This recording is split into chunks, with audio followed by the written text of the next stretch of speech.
Hello everyone, welcome to the channel. Before we begin today's story, I'd like to ask for your support by subscribing to the channel. Your subscription is very important to us, so please subscribe to support us. Also, leave a comment letting me know which city you're watching from. Now let's get into the case. Hello everyone, welcome to the channel. Before we begin today's story, I'd like to ask for your support by subscribing to the channel. Your subscription is very important to us, so please subscribe to support us.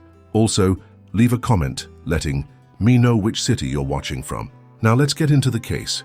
The January thaw had come earlier than expected this year, bringing with it a deceptive warmth that masked the true nature of winter in the Adirondacks. Bill Henderson hadn't anticipated temperatures climbing into the mid-50s when he'd made plans to spend the long weekend at his cabin, a small but sturdy structure nestled among tall pines and bare-branched maples about 15 miles outside of Saranac Lake, New York. At 52, Bill had been making the 3-hour drive from his apartment in Albany to this secluded spot for nearly 20 years, ever since inheriting the property from his uncle, Frank, who had built the cabin himself back in the 70s. Bill's routine rarely varied during these weekend retreats. He would arrive on Friday afternoon, unpack his SUV, and spend the evening settling in with a book and a glass of whiskey by the wood stove. Saturdays were for maintenance, hiking, or, in warmer months, fishing in the nearby creek. Sundays were for relaxation before the Monday drive back to civilization and his job as a civil engineer with the state's Department of Transportation. These rhythms had become sacred to him, especially after his divorce from Karen 8 years earlier. The cabin represented constancy in a life that had seen its share of disruptions. This particular January weekend had begun like any other. Bill had arrived on Friday, noting with mild surprise the unseasonable warmth as he unloaded his cooler, duffel bag, and a small box of groceries. The snow that typically blanketed the ground this time of year had receded to patchy islands amid exposed pine needles and half-frozen earth. Still, he had been grateful for the reprieve from the brutal cold that usually characterized his winter visits. He had even contemplated taking a longer hike than usual on Saturday, though ultimately decided against it, choosing instead to repair some loose boards on the small back deck. Sunday morning arrived with continued warmth and an unexpected addition to Bill's normal routine, the discovery that he had forgotten to take out the accumulated trash from his previous visit in December. The oversight was unusual for Bill, who prided himself on his methodical approach to cabin maintenance. The plastic bag of kitchen waste had been double-bagged and placed in the small pantry, where he typically stored trash until departure to avoid attracting wildlife. Now, after 6 weeks, even double-bagged, the smell had become noticeable in the confined space of the cabin.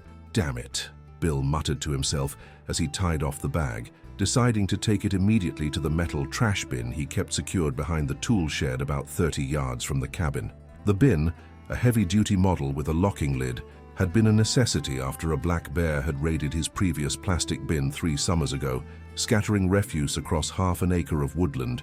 Bill slipped his feet into his boots without bothering to lace them, pulled on a light flannel jacket over his thermal Henley, and hoisted the bag.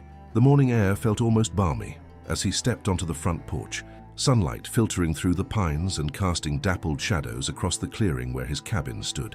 He mentally calculated how long the unseasonable warmth would last, figuring he'd be back in Albany before the inevitable cold snap returned. Birds called from the surrounding forest as Bill made his way around the side of the cabin, following the narrow footpath toward the shed. He hadn't bothered with gloves, despite the lingering patches of snow. His breath didn't even form clouds in the air, an anomaly for January in the Adirondacks. In his 20 years of coming to the cabin, he couldn't recall a January thaw quite this pronounced or this early.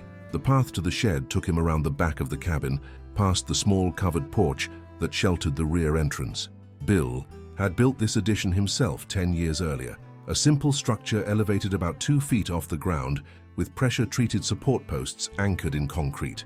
The space beneath was enclosed with lattice panels, primarily for aesthetics, but also to prevent animals from taking shelter under the porch. One of these panels, Bill noticed as he approached, appeared to have been damaged, with a section pushed inward, creating a gap large enough for a medium-sized animal to squeeze through. "Great," Bill sighed, making a mental note to add the repair to his list for his next visit.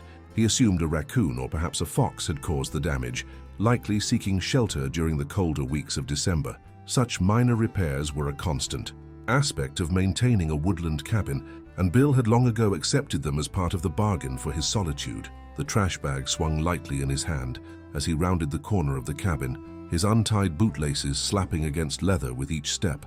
Later, he would wonder if his approach might have been quieter, more cautious, if he had simply tied his boots properly. But in that moment, on that unseasonably warm January morning, caution seemed unnecessary. Bill was approximately 10 feet from the back porch when the sound registered, a deep, rumbling growl that seemed to emanate from beneath the wooden structure. He froze mid-step, the trash bag dangling from suddenly rigid fingers. The growl came again, louder this time, followed by the unmistakable sound of heavy movement. Years of hiking in bear country had taught Bill the proper protocols for such encounters. Make yourself look big, back away slowly, avoid direct eye contact.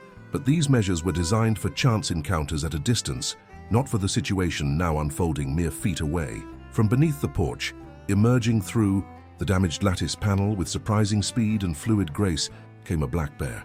Later, when trying to describe the animal to the park rangers, Bill would estimate it weighed around 300 pounds.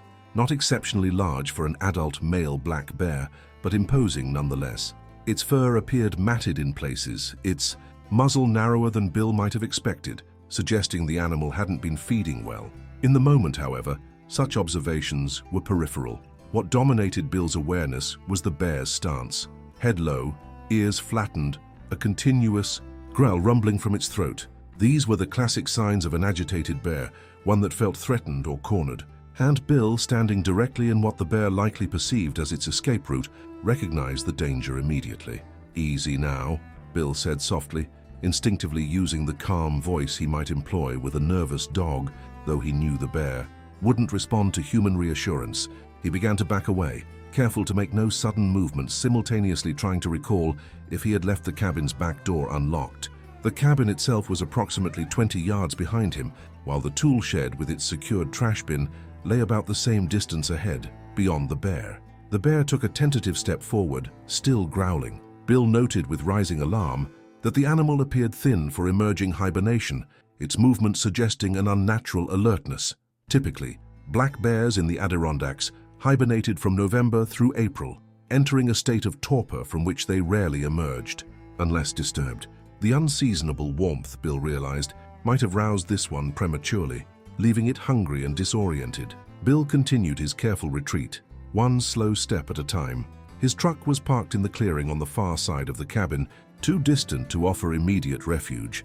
The trash bag, still clutched in his left hand, now felt like a liability, potentially attracting the bear's interest with its pungent contents.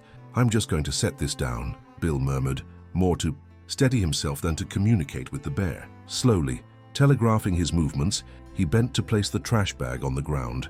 Perhaps, he reasoned, the bear would be satisfied with this offering and allow him to retreat to the cabin. It was during this motion, as Bill lowered the bag, that his untied bootlace caught on a protruding root. The momentary imbalance was slight, in any other circumstance barely noticeable, but it caused Bill to jerk reflexively to regain his footing. The sudden movement was exactly the trigger the agitated bear had been poised for. With a roar that seemed to fill the clearing, the bear charged. Black bears, despite their bulk, can achieve speeds of 30 miles per hour over short distances. Bill had perhaps 2 seconds to react as 300 pounds of muscle and fur barreled toward him. He dropped the trash bag and turned to run, his mind locking onto the cabin as his only hope. 2 strides into his desperate sprint, Bill felt rather than saw the bear overtake him. A powerful impact against his lower back sent him sprawling forward onto the half-frozen ground, driving the air from his lungs in an explosive gasp. He instinctively curled, trying to protect his head and neck as he'd been taught in countless wilderness safety briefings, but the theoretical knowledge of bear attack survival did little to prepare him for the reality now upon him. The bear's weight pressed down on Bill's back, pinning him to the ground. He felt hot breath on his neck, then excruciating pain as teeth sank into the flesh of his left shoulder. Bill cried out, a primal sound of fear and agony that echoed through the clearing and into the surrounding forest. The bear shook its head, much as a dog might shake a toy, sending waves of nauseating pain through Bill's body. In that moment, suspended between consciousness and the blackness threatening to engulf him, Bill became aware of a strange duality. The intimate, visceral experience of being attacked contrasted with an almost detached observation of his circumstance. He noted the earthy smell of the ground beneath his face, the weight of the bear pressing air from his lungs, the wet warmth of blood soaking through his jacket and thermal shirt. He registered the contradiction of a beautiful Sunday. Morning in a place he loved becoming the setting for what might be his death. The bear released its grip on Bill's shoulder, and for a heartbeat, he dared to hope the attack might be over. Then teeth closed around his right forearm, which he had instinctively raised to protect his head. The pressure was immense, and Bill felt rather than heard the snap as his radius bone fractured under the force of the bear's jaws. Pain shot up Bill's arm like electrical current, and he screamed again, reflexively twisting his body in a desperate attempt to free himself. This movement, born of pain rather than strategy, inadvertently rolled him partially from beneath the bear's weight. The animal, perhaps surprised by the sudden shift, momentarily released its grip. In that fraction of a second, operating on instinct rather than conscious thought, Bill drove his left elbow backward with all the force he could muster. By sheer luck or unconscious aim, the blow connected with the bear's sensitive nose. The animal recoiled with a roar of pain, giving Bill just enough space to scramble to his feet. He ran blindly, cradling his broken right arm against his chest, blood from his shoulder wound soaking through his jacket and running warm down his back. The cabin was too far. He would never make it before the bear overtook him again. But his truck, an F-150 he'd owned for barely a year, was visible now beyond the corner of the cabin. Behind him, Bill could hear the bear recovering, its heavy footfalls and angry vocalizations spurring him to a speed he wouldn't have thought possible with his injuries. Blood loss was already making him lightheaded, black spots dancing at the edges of his vision, but terror proved a powerful antidote to physical limitation. He reached the truck, thanking whatever providence had led him to leave the driver's side door unlocked. His shaking left hand found the handle pulled. The door swung open and Bill threw himself inside, crying out as his broken arm struck the steering wheel. Behind him, alarmingly close, the bear's roars seemed to vibrate the very air. With his left hand, Bill pulled the door shut just as the bear reached the truck. The impact of the animal against the vehicle's side rocked it on its suspension. Bill fumbled for the lock button, pressed it with bloody fingers, then collapsed against the seat, gasping for breath as darkness threatened to overtake him. The bear circled the truck, occasionally rising on its hind legs to peer through the windows. Its muzzle was smeared with Bill's blood, its eyes dark brown, almost black, reflecting none of the anthropomorphized intelligence or curiosity that wildlife documentaries sometimes suggested. This was a wild animal, operating on instinct and immediate need, neither malevolent nor merciful. Bill fought to stay conscious, knowing that passing out from blood loss before seeking help could prove fatal. His right arm lay useless in his lap, the sleeve of his jacket torn and darkened with blood. His shoulder throbbed with each heartbeat, and he could feel blood pooling beneath him on the truck's seat. Shivering had set in. Shock, he recognized. Distantly, another threat to his survival. The keys were in his jacket pocket. With trembling fingers, Bill managed to extract them, dropping them twice before successfully inserting the key into the ignition. The engine roared to life, startling the bear, which had been investigating the truck's tailgate. Bill revved the engine, hoping the noise would drive the animal away. After a moment's hesitation, the bear dropped to all fours and retreated a short distance, watching warily. With his left hand, Bill managed to shift into drive. The movement sent fresh agony through his broken arm, and he bit back a cry. Steering one-handed, he maneuvered the truck down the rutted driveway that connected his property to the nearest Forest Service road, approximately half a mile away. In his rearview mirror, he could see the bear watching his departure, still standing at the edge of the clearing. The Forest Service road, little more than a glorified trail this far from the main routes, presented its own challenges. Normally, Bill navigated its potholes and ruts with the seasoned ease of familiarity. But now, one-handed and increasingly lightheaded, each bump sent fresh waves of pain through his arm and shoulder. He drove slowly, afraid of losing consciousness at higher speeds, aware that even at this pace, the 15 miles to Saranac Lake and its small regional medical center would take nearly 40 minutes. Blood continued to soak through his clothing, the metallic smell filling the truck's cabin. Bill found himself fighting not only the physical consequences of his injuries, but also the mounting surge of delayed panic. His breathing came in short, sharp gasps, and his vision occasionally tunneled, requiring conscious effort to remain focused on the road. Somewhere around the 5-mile mark, where the Forest Service road joined a slightly more maintained county route, Bill managed to retrieve his cell phone from his pocket. Reception in the Adirondacks was notoriously spotty, but he had to try. The phone's screen, when he glanced at it, showed no service bars, not unusual for this area. He would need to get closer to town before he could call for help. The next 10 miles passed in a blur of pain and concentration. Bill found himself talking aloud, a stream of consciousness monologue intended to keep himself alert. He recited his address in Albany, his social security number, the birthdays of his ex-wife and his sister in Colorado, anything to prevent his mind from slipping into the darkness that continuously threatened at the edges of his awareness.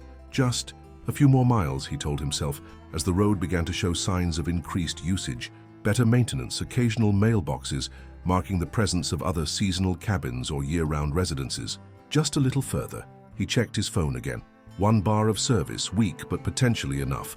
With clumsy fingers, he dialed 911, activating the speakerphone function and dropping the phone into his lap to keep his good hand on the wheel. The call connected, breaking up intermittently but maintaining enough signal for communication.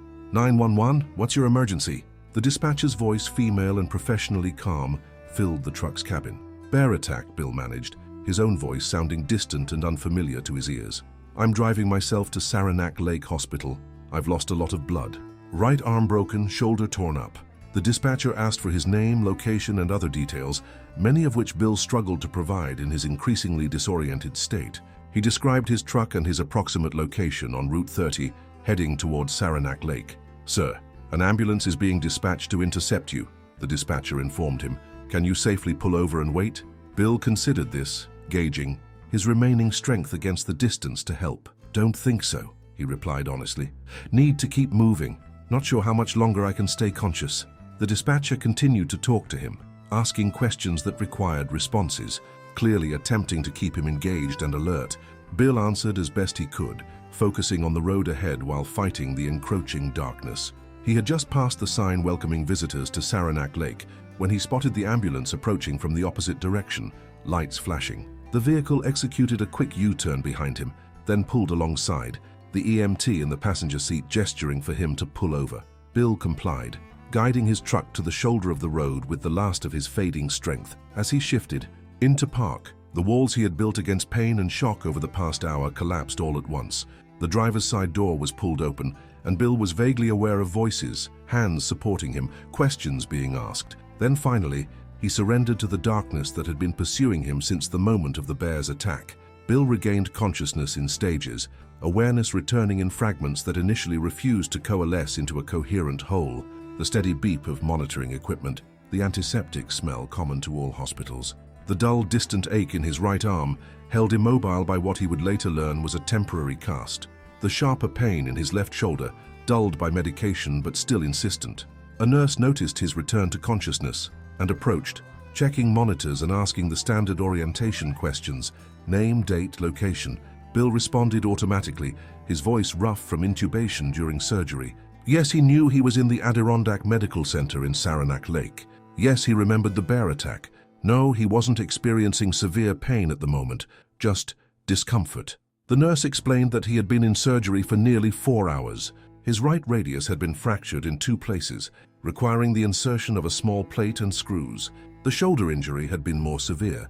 Deep lacerations and puncture wounds from the bear's teeth had damaged muscle tissue and required extensive cleaning to prevent infection. He had received multiple units of blood to replace what he had lost.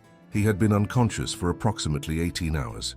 The doctor will be in shortly to discuss your injuries in more detail, the nurse informed him, adjusting his IV drip. And there's a state wildlife officer waiting to speak with you when you're feeling up to it. Bill nodded, still processing the reality of his situation. The attack itself had taken perhaps 3 minutes from the moment the bear emerged until Bill had escaped into his truck. Those 3 minutes had resulted in injuries requiring hours of surgery and what would likely be months of recovery. Dr. Melissa Chen, an orthopedic surgeon in her early 40s with a direct manner that Bill appreciated, arrived to explain his injuries and prognosis in more detail.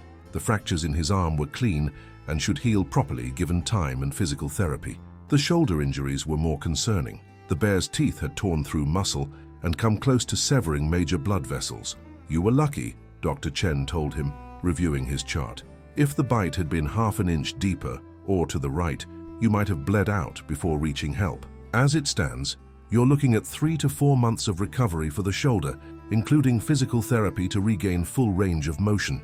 The arm should heal more quickly though you'll likely set off metal detectors at airports from now on. She explained that he would remain hospitalized for at least 3 more days to monitor for infection and ensure proper initial healing. After that, he would be discharged with prescriptions for antibiotics, pain management, and a schedule for follow-up appointments. Given that he lived alone, she recommended arranging for home care assistance during the initial weeks of his recovery. Bill listened to all this with a strange detachment, as though the injuries being discussed belonged to someone else. The reality of nearly dying, of being mauled by a wild animal mere feet from a place he had always associated with peace and safety, had not yet fully penetrated his consciousness. After Dr. Chen departed, promising to return in the evening, a nurse helped Bill into a slightly more upright position and informed him that the wildlife officer was still waiting to speak with him, if he felt able. Bill agreed, curious about what information the officer might provide regarding the bear that had attacked him. Officer Michael Diaz of the New York State Department of Environmental Conservation entered the room a few minutes later. In his mid-30s, with the fit build and attentive gaze common to those whose work keeps them outdoors, Diaz expressed genuine concern for Bill's condition before transitioning to the purpose of his visit. "We need to document the attack as completely as possible," Diaz explained, pulling out a small digital recorder after obtaining Bill's permission. "It helps us establish patterns of bear behavior in the region and determine appropriate responses." For the next 45 minutes, Bill recounted the attack in as much detail as he could recall, from his initial observation of the damaged lattice panel to his escape in the truck. Diaz asked occasional clarifying questions, but mostly listened, taking notes in addition to the recording. "Based on your description, it sounds like a male black bear that had its hibernation cycle disrupted by the January thaw," Diaz commented when Bill had finished. "This happens occasionally during unusually warm periods in winter. Bears enter what we call torpor rather than true hibernation, a state they can rouse from if conditions warrant. This one likely sought shelter under your porch and became defensive when you approached what it had established as its temporary territory." "What will happen to it?" Bill asked, surprising himself with his interest in the animal's fate. "We'll send a team to your property today to assess the situation," Diaz replied. "If the bear is still in the area, our protocol is to tranquilize and relocate it to a more remote location, farther from human habitation. Despite what some people believe, black bears aren't typically relocated for long distances or euthanized after a first attack, especially one that appears to have been defensive rather than predatory in nature." Bill nodded, processing this information. The idea that the bear might simply be moved elsewhere rather than destroyed struck him as reasonable, though he suspected many people might disagree. Despite his injuries, he recognized that he had essentially interrupted an animal in its shelter during a vulnerable period. The bear had reacted according to its nature, not out of malice. "We'll need to take photographs of your injuries for our report, if that's all right," Diaz added, "and there will be some paperwork, standard incident documentation. This will go into our regional database of bear encounters, which helps us track patterns and adjust management strategies as needed." The photography process was brief but uncomfortable, requiring the temporary removal of bandages to document the actual wounds. Bill was struck by his first real look at the damage, the deep puncture marks on his shoulder, already showing signs of the scarring that would remain with him for life. Before leaving, Diaz provided Bill with contact information for follow-up questions and a brochure on bear safety in the Adirondacks, a somewhat ironic offering given the circumstances, but one Bill accepted with a wry smile. The officer also mentioned that local media might pick up the story of the attack, as bear incidents during winter were unusual enough to generate public interest. "You can decline to speak with them, of course," Diaz assured him. "Your medical information is private, though the fact of the attack itself will be public record in our incident reports." After Diaz departed, Bill was left alone with his thoughts and the steady beep of the monitors.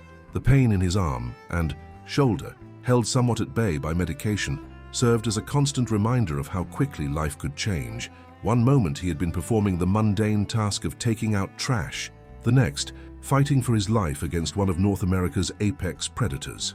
The remainder of that day passed in a blend of medical checks, pain management adjustments, and brief conversations with hospital staff. Bill's surgeon returned in the evening as promised, examined the wounds and expressed satisfaction with the initial healing. A physical therapist visited to explain the rehabilitation process that would begin once the injuries had sufficiently stabilized. As Diaz had predicted, A local reporter from the Adirondack Daily Enterprise called the hospital requesting an interview. Bill declined, not yet ready to recount his experience for public consumption, though he recognized that in a small community like Saranac Lake, his story would circulate regardless of his participation in its telling. That night, alone in his hospital room with the lights dimmed and only the soft sounds of medical equipment for company, Bill experienced his first flashback to the attack. The memory of the bear's hot breath on his neck, the pressure of its weight pinning him down, the sound of his own bone breaking within its jaws, these sensations returned with such vivid intensity that he found himself gasping for breath, his heart rate spiking enough to bring a concerned nurse to check on him. Just a nightmare, he told her, though both knew it was more than that. She administered a mild sedative to help him rest, but before succumbing to its effects, Bill recognized that his relationship with the woods, with his beloved cabin, and the solitude it represented, had fundamentally changed. The unspoken covenant he had imagined between himself and the wilderness, one of mutual respect and peaceful coexistence, had been irrevocably altered. Not broken, perhaps, but certainly transformed into something more complex and ambiguous. The following morning brought an unexpected visitor, Karen, Bill's ex-wife, who had driven up from her home in Schenectady after being notified of the accident by the hospital staff, who had found her contact information in Bill's emergency records. "You still have me listed as your emergency contact," she said by way of greeting, standing somewhat awkwardly at the foot of his bed. At 49, Karen remained much as Bill remembered from their marriage, practical, direct, with a competence that had once complemented his more contemplative nature before eventually becoming a point of friction between them. "Never got around to changing it," Bill admitted. Their divorce, while not exactly amicable, had been relatively free of the bitterness that characterized many failed marriages. They had no children, their assets had been easily divided, and both had accepted that they had simply grown in different directions over the 15 years of their union. Karen stayed for just over an hour, during which they engaged in careful conversation that skirted any meaningful discussion of their shared past, while focusing on practical matters related to Bill's recovery. She offered to contact his employer, to stop by his apartment in Albany, to collect additional clothing and personal items, to help arrange for the temporary home care the doctor had recommended. Bill accepted these offers with gratitude, recognizing that his stubborn independence would be an impediment to his healing if not temporarily set aside. "I'm not doing this out of some lingering obligation," Karen told him before leaving. "I'm doing it because it's the right thing to do, and because despite everything, I still care what happens to you." Bill nodded, touched by this acknowledgement of the connection that remained between them, however attenuated by time and circumstance. "Thank you," he said simply, and they left it at that. The remainder of Bill's hospital stay followed the predictable rhythms of institutional recovery, regular vital sign checks, medication administration, visits from various specialists, and the gradual transition from complete bed rest to assisted short walks around the hospital floor. The local newspaper published a brief article about the bear attack, notable for its rarity during winter months, though without direct quotes from Bill himself. On the morning of his 5th day in the hospital, Officer Diaz returned with an update on the bear situation. A DEC team had visited Bill's property the day after the attack and located the bear still in the vicinity, likely drawn to the lingering scent of the trash that had been scattered during the initial encounter. "We successfully tranquilized the animal," Diaz informed him. Adult male black bear, approximately 7 years old based on tooth wear patterns, slightly underweight for this time of year, but otherwise in reasonable health. "We relocated him to a more remote area about 60 miles northwest of your property, near the Five Ponds Wilderness area. The chances of him returning to your cabin are minimal." The team had also secured Bill's cabin, repairing the damaged lattice panel beneath the porch and ensuring all entry points were properly closed. Diaz provided several photographs showing the bear during the relocation process, tranquilized on a tarp as DEC officers prepared to transport it, and later, awake but groggy, disappearing into dense forest at its release site. Bill studied these images with a complex mixture of emotions. There was residual fear, certainly, a visceral response to seeing the animal that had nearly killed him, but there was also a curious sense of connection, a recognition of having shared a powerful primordial experience with this creature. In the photos, the bear appeared less monstrous than it had in the moment of attack, simply a wild animal following its instincts in a world increasingly encroached upon by human presence. "Bear attacks in the Adirondacks are extremely rare," Diaz noted. perhaps interpreting Bill's silent contemplation of the photos as lingering trauma. There have been only a handful of serious incidents in the past decade, and fatal attacks are almost unheard of. What happened to you was essentially a statistical anomaly. Lucky me, Bill replied with a wry smile, handing the photos back. In a way, yes, Diaz said seriously. Many who come as close to a defensive bear as you did don't survive to tell about it. Your actions, protecting your head and neck, fighting back effectively, getting yourself to safety, probably saved your life. Before leaving, Diaz provided additional information about local support groups for survivors of animal attacks, though he acknowledged these were primarily focused on dog attacks rather than encounters with wildlife. He also mentioned that Bill's incident would be included in regional bear awareness educational materials, though without identifying details, unless Bill specifically consented to their use. Some survivors find it helpful to share their experiences as part of public education efforts, Diaz explained, but that's entirely your choice and something to consider further along in your recovery. Bill was discharged from the hospital the following day, 7 days after the attack. Karen drove him to his apartment in Albany, having already prepared the space for his limited mobility, rearranging furniture to create clear pathways, stocking the refrigerator with easily prepared meals, setting up a temporary bed in the living room to avoid navigating stairs to the bedroom during the initial weeks of his recovery. The transition from hospital to home brought with it new challenges and realizations. Simple tasks that Bill had previously performed without thought now required careful planning or assistance. Showering with a cast and surgical dressings that needed to remain dry became a complicated procedure. Preparing meals one-handed proved frustratingly difficult. Sleep was frequently interrupted by pain that broke through his medication or by vivid dreams of the attack that left him sweating and disoriented in the darkness of his living room.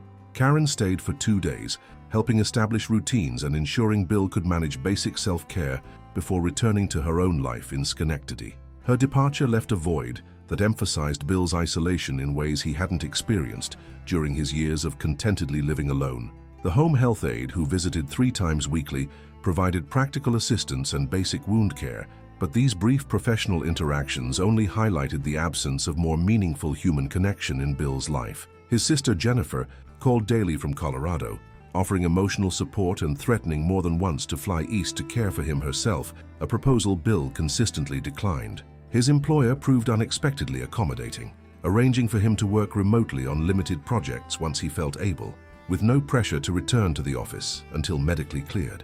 2 weeks into his recovery, Bill received an email from Dave Morelli, his nearest neighbor at the cabin, whose property lay approximately half a mile beyond. Bill's along the same Forest Service road. Dave, a retired high school science teacher who lived at his cabin year-round, had heard about the attack through local channels and written to express concern and offer assistance with checking on Bill's property periodically. The message included several photos Dave had taken of Bill's cabin and surrounding area during a recent visit. The images showed the structure intact, the repaired lattice under the back porch clearly visible, the clearing free of debris. In one photo, Dave had captured a red fox trotting across the edge of the property, its russet coat bright against lingering patches of snow. This visual confirmation that his retreat remained as he had left it, wild but waiting, affected Bill more deeply than he had anticipated. That night, alone in his apartment with his arm aching and his shoulder still bandaged, he found himself weeping for the first time since the attack. The tears came not from pain or self-pity, but from a complicated grief for something less tangible than physical injury, a loss of certainty perhaps, or of the uncomplicated relationship he had previously enjoyed with the natural world. As weeks passed and physical healing progressed, Bill attended regular medical follow-ups and began formal physical therapy sessions. The plate and screws in his arm were doing their job, the bone knitting properly around the hardware. The shoulder injuries proved more problematic, the extensive muscle damage resulting in significant mobility restrictions that required intensive rehabilitation exercises. You're looking at approximately 60 to 70% range of motion restoration in that shoulder, his physical therapist, a forthright woman named Brenda, informed him during his 1-month assessment. We might achieve more with consistent work, but some limitation is likely to be permanent. The good news is that your arm fractures are healing beautifully. Bill accepted this prognosis with the same quiet stoicism he had displayed throughout his recovery. The scars on his shoulder, a constellation of puckered tissue marking each, puncture from the bear's teeth, had begun to fade from angry red to paler pink, though they remained vividly apparent against his skin. The orthopedic surgeon had warned that these would be permanent reminders of his encounter, visible markers of an experience that had already reshaped his internal landscape in less visible ways. 6 weeks after the attack, with his cast removed and replaced by a removable brace, Bill attended his first session with Dr. Adrian Reynolds, a psychologist specializing in trauma recovery. This step had been recommended by his medical team after Bill acknowledged the persistent nightmares and occasional flashbacks that had become part of his new normal. Many survivors of animal attacks experience symptoms consistent with post-traumatic stress disorder, Dr. Reynolds explained during their initial meeting. The unpredictability of the event, the sense of helplessness, the very primal fear of being preyed upon. These aspects of your experience align with what we know about trauma formation. Over subsequent sessions, Bill worked with Dr. Reynolds to develop coping strategies for the psychological aftermath of the attack. They practiced grounding techniques for moments when memories became overwhelming, discussed the recurring dreams that disrupted Bill's sleep, and addressed the anxiety that now accompanied thoughts of returning to his cabin. It's not unusual to experience ambivalence about places associated with traumatic events, Dr. Reynolds observed when Bill expressed his conflicted feelings about the property.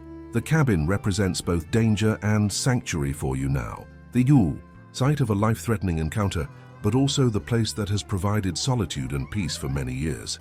I don't want to sell it, Bill said firmly, but I don't know if I can walk those grounds again without seeing the bear around every corner. That's a question we don't need to answer immediately, Dr. Reynolds assured him. Recovery isn't linear, and decisions made in the midst of healing sometimes benefit from additional time and perspective. As physical rehabilitation continued and psychological support provided increasing stability, Bill gradually expanded his activities beyond the limited routines of early recovery. He returned to limited hours at his office, where colleagues expressed genuine concern and curiosity about his experience. He resumed some social connections that had been neglected during his years of post-divorce withdrawal, accepting dinner invitations from co-workers and reconnecting with old friends who had reached out after hearing of his ordeal.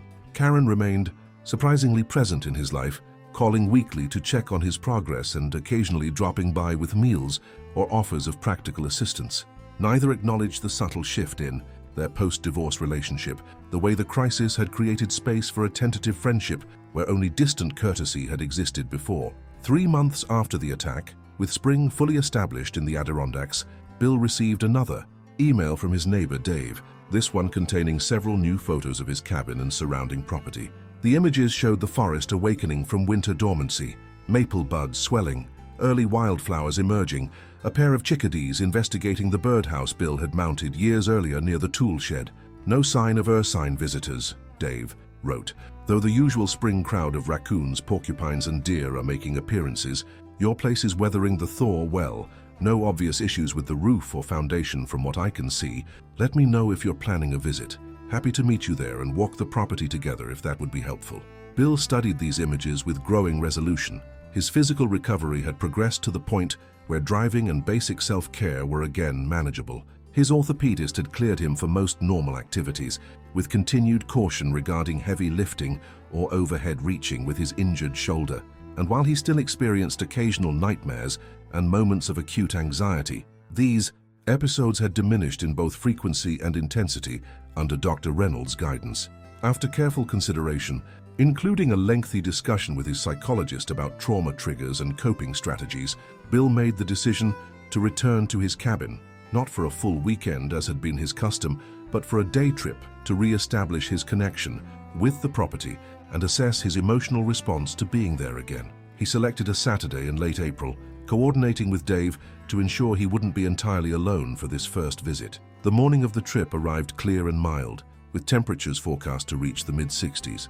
Pleasant spring weather for the Adirondacks. Bill packed minimally, a small cooler with lunch and drinks, a first aid kit out of newly ingrained caution, and a walking stick that doubled as a potential defensive tool, another concession to his altered perception of woodland safety. The 3-hour drive from Albany to Saranac Lake allowed ample time for reflection.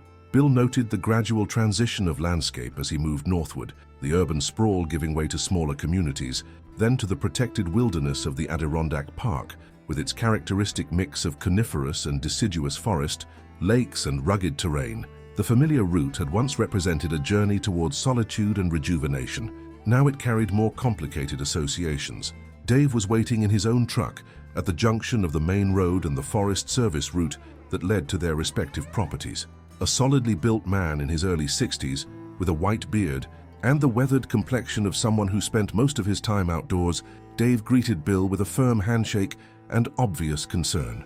"Good to see you up and around," he said, glancing at Bill's right arm, where the removable brace was just visible beneath his jacket sleeve. "How's the recovery coming?" "Better than expected," Bill replied. "Still some limitations with the shoulder, but I'm managing." They drove in convoy down the rutted Forest Service road, Bill acutely aware that he was retracing the same route he had traveled while bleeding and in shock 3 months earlier. The road itself appeared unchanged. The same potholes and washboard sections, the same overhanging branches scraping occasionally against the truck's roof. But Bill's perception of this familiar path had been irrevocably altered, each curve and straightaway now overlaid with memories of his desperate drive toward medical help. When they reached the turnoff to his property, Bill paused for a moment before making the turn, allowing himself to acknowledge the apprehension that had been building throughout the journey. Dave, sensitive to the significance of the moment, waited patiently in his own vehicle behind Bill's. The clearing where the cabin stood appeared much as it had in Dave's photographs, the small structure solid and welcoming in the spring sunshine, surrounded by trees now showing the first pale green of new growth. Bill parked in his usual spot and sat for a moment, scanning the area for any signs of wildlife before opening his door. Dave joined him, standing nearby without hovering, offering presence without intrusion. "Take your time," he said simply. Bill moved slowly across the clearing toward the cabin, his gaze repeatedly drawn to the area behind the structure where the attack had occurred. The physical evidence of that event had long since been erased by weather and time. No blood stained the ground, no scattered trash remained to mark the site of his near-fatal encounter. Yet in Bill's mind, the location remained vividly marked, a coordinate on his personal map that would never again be neutral territory. The cabin itself, when Bill unlocked and entered it, smelled of wood and disuse, but showed no signs of deterioration or unwelcome visitors. He moved through the familiar space, the small living area with its wood stove and comfortable chair, the compact kitchen where he had prepared countless solitary meals, the bedroom with its window facing east to catch the morning light, and found it both unchanged and strangely altered, as though viewing a familiar photograph that had been subtly edited. "Want to check the back porch?" Dave asked from the doorway, recognizing without being told the significance of that particular area. Bill nodded, steeling himself for what he knew would be the most challenging part of this return visit. They exited through the cabin's front door and walked around the structure's perimeter, Bill consciously controlling his breathing as Dr. Reynolds had taught him when anxiety threatened to overwhelm. The back porch appeared exactly as it should, a simple wooden structure elevated slightly above ground level, now with fresh lattice panels enclosing the space beneath. No sign remained of the damaged section through which the bear had emerged that January morning. Dave had even added additional reinforcement to the lattice, securing it more firmly to prevent future intrusions. "I took the liberty," he explained, gesturing to the reinforcements. "Hope you don't mind the modifications." "Not at all," Bill assured him. "I appreciate it." They stood together in silence for a moment, Bill confronting the physical location of his trauma, while supported by the quiet presence of a neighbor who, through this shared experience, had become something closer to a friend. The fear was there certainly, a quickened heartbeat, a heightened awareness of his surroundings, a phantom pain in his fully healed arm, but it was manageable, contained, not the overwhelming force he had worried might incapacitate him upon his return. "I wasn't sure I could come back here," Bill admitted as they walked the property's perimeter, checking the tool shed and trash bin area. "Understandable," Dave replied. "Hell, I've lived in these woods for 30 years, and I still get jumpy sometimes when I'm out alone. Nature demands respect." They spent the remainder of the morning and early afternoon performing basic maintenance tasks that Dave hadn't been able to handle during his periodic checks, clearing gutters, inspecting the roof for winter damage, checking water pipes for leaks or freeze damage.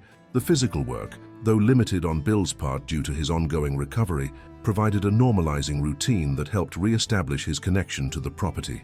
Over lunch on the front porch, simple sandwiches and drinks from the cooler, Dave shared his own experiences with black bears during his years in the Adirondacks.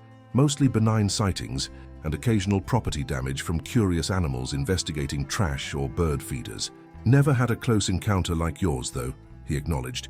Makes you realize we're guests here, not the other way around. As afternoon edged toward evening, and the time approached for Bill to begin his return journey to Albany, he found himself unexpectedly reluctant to leave. The visit, anticipated with such anxiety, had instead provided a crucial step in his ongoing recovery, a confrontation with the physical location of his trauma that had proved manageable rather than overwhelming. "I think I'll try an overnight next time," he told Dave as they prepared to depart. "Maybe in a few weeks when the weather's more settled."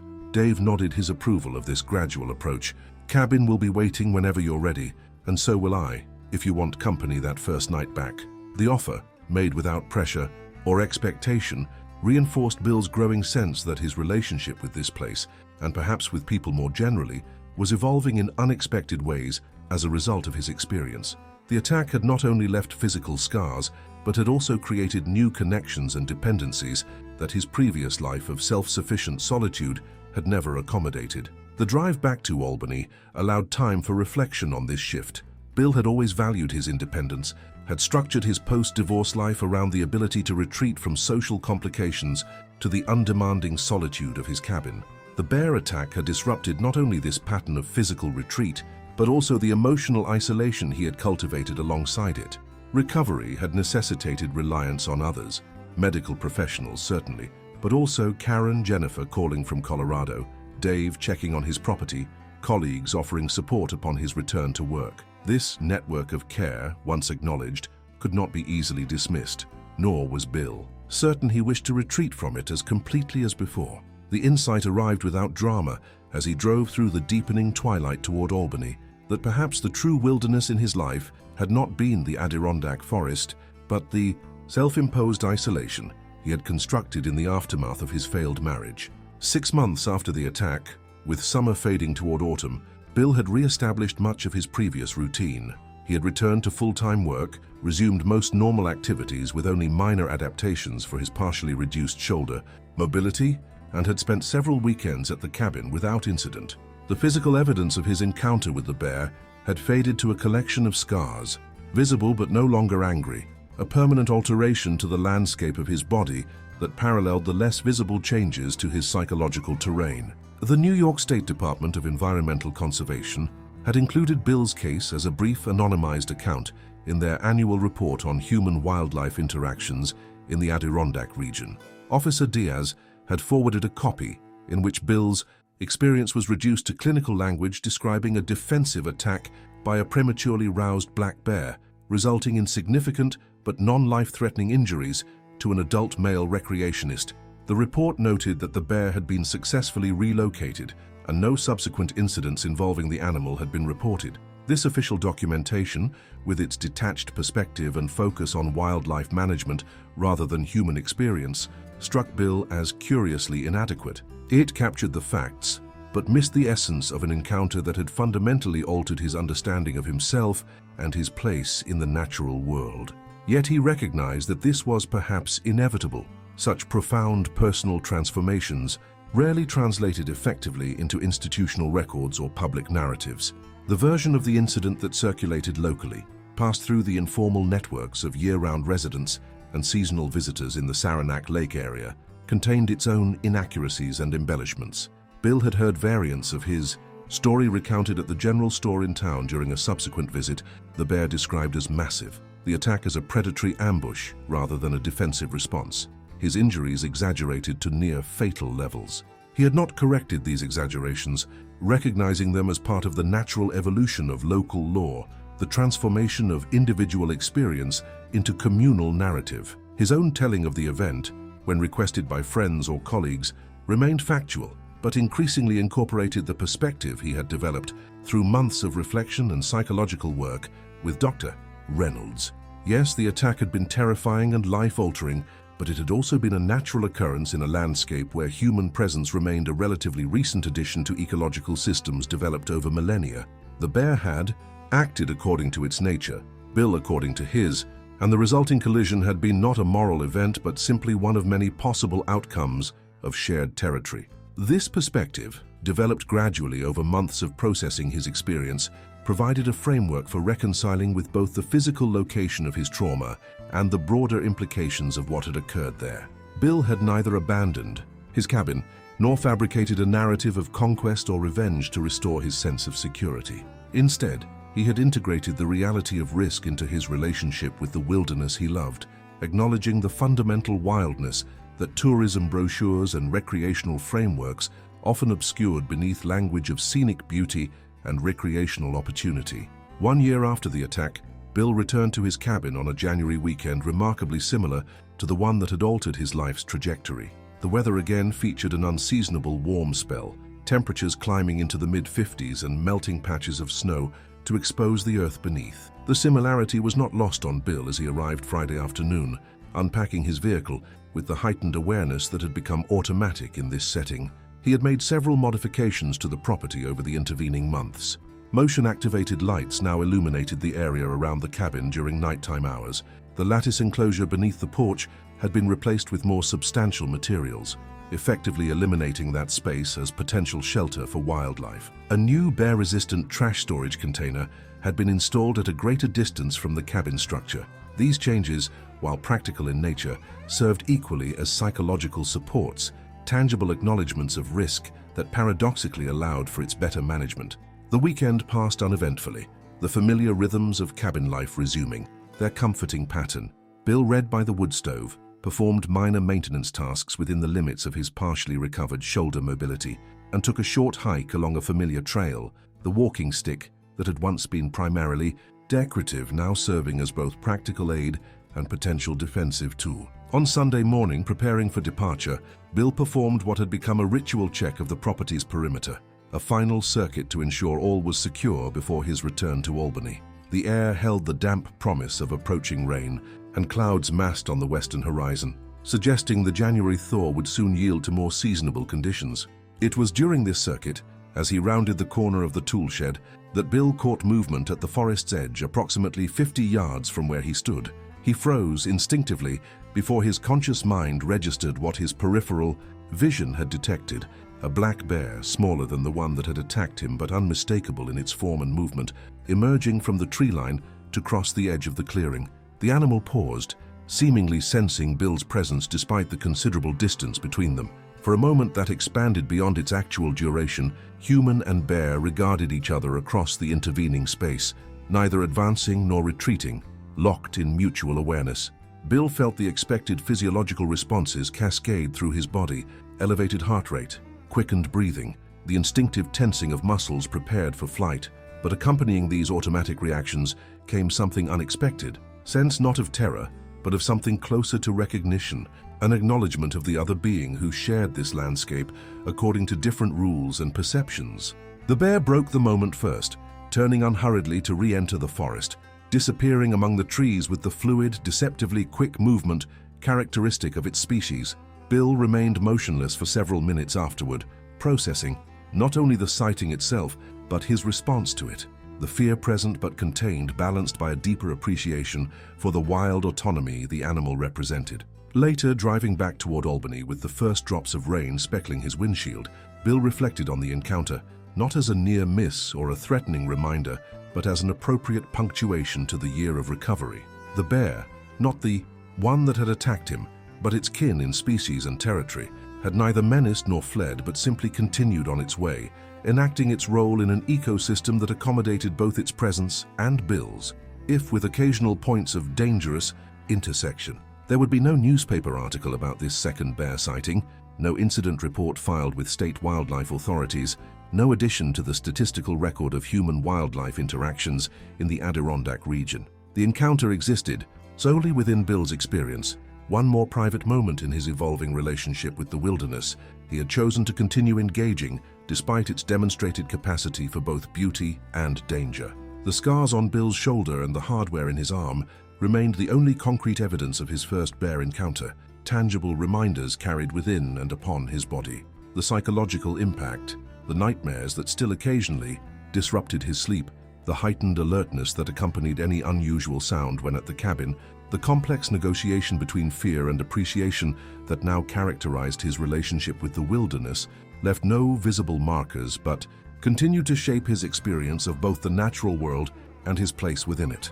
In the end, what remained most vividly with Bill was not the attack itself, but the bear observed from a distance on that Sunday morning 1 year later, the animal moving with purpose along its own trajectory, intersecting briefly with his awareness before continuing into the forest depths.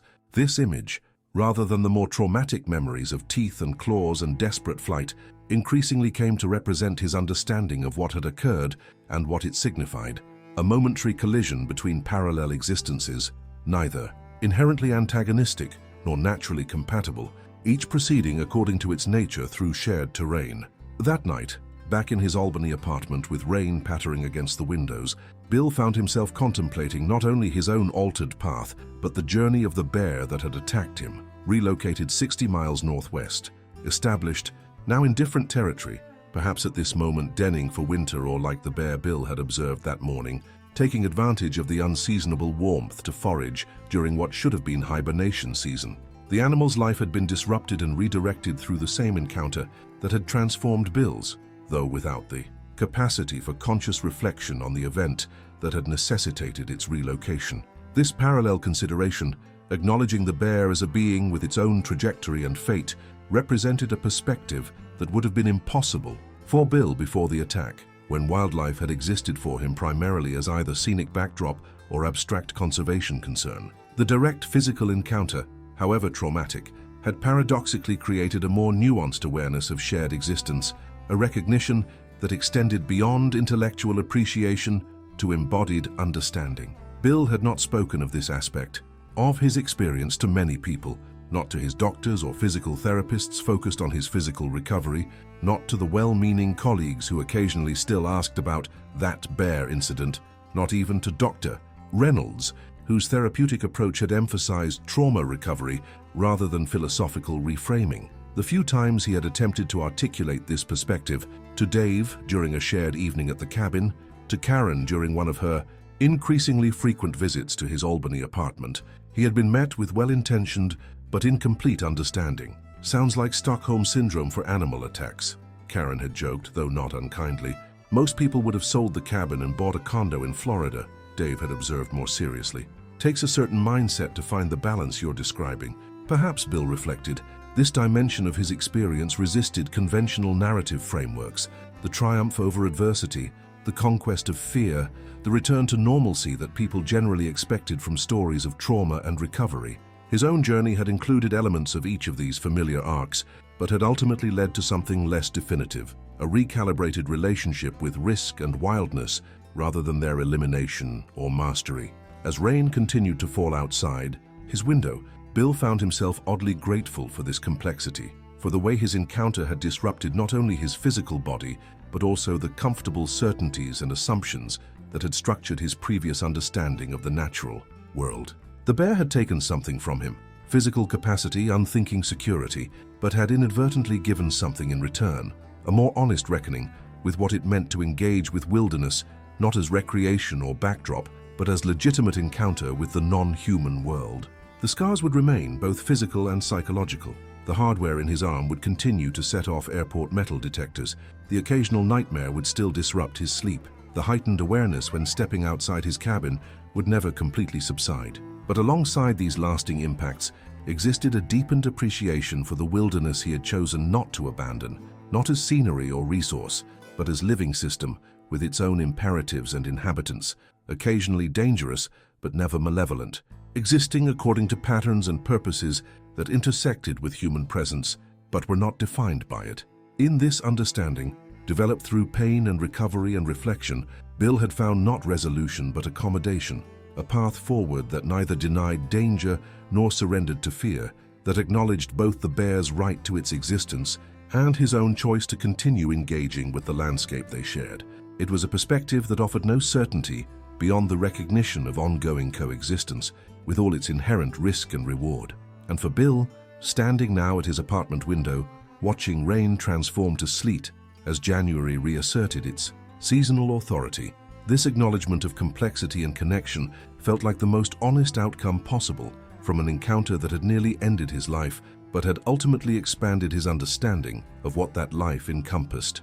The animal that had attacked him was gone from his immediate environment, relocated to more remote territory where human interaction would be less likely.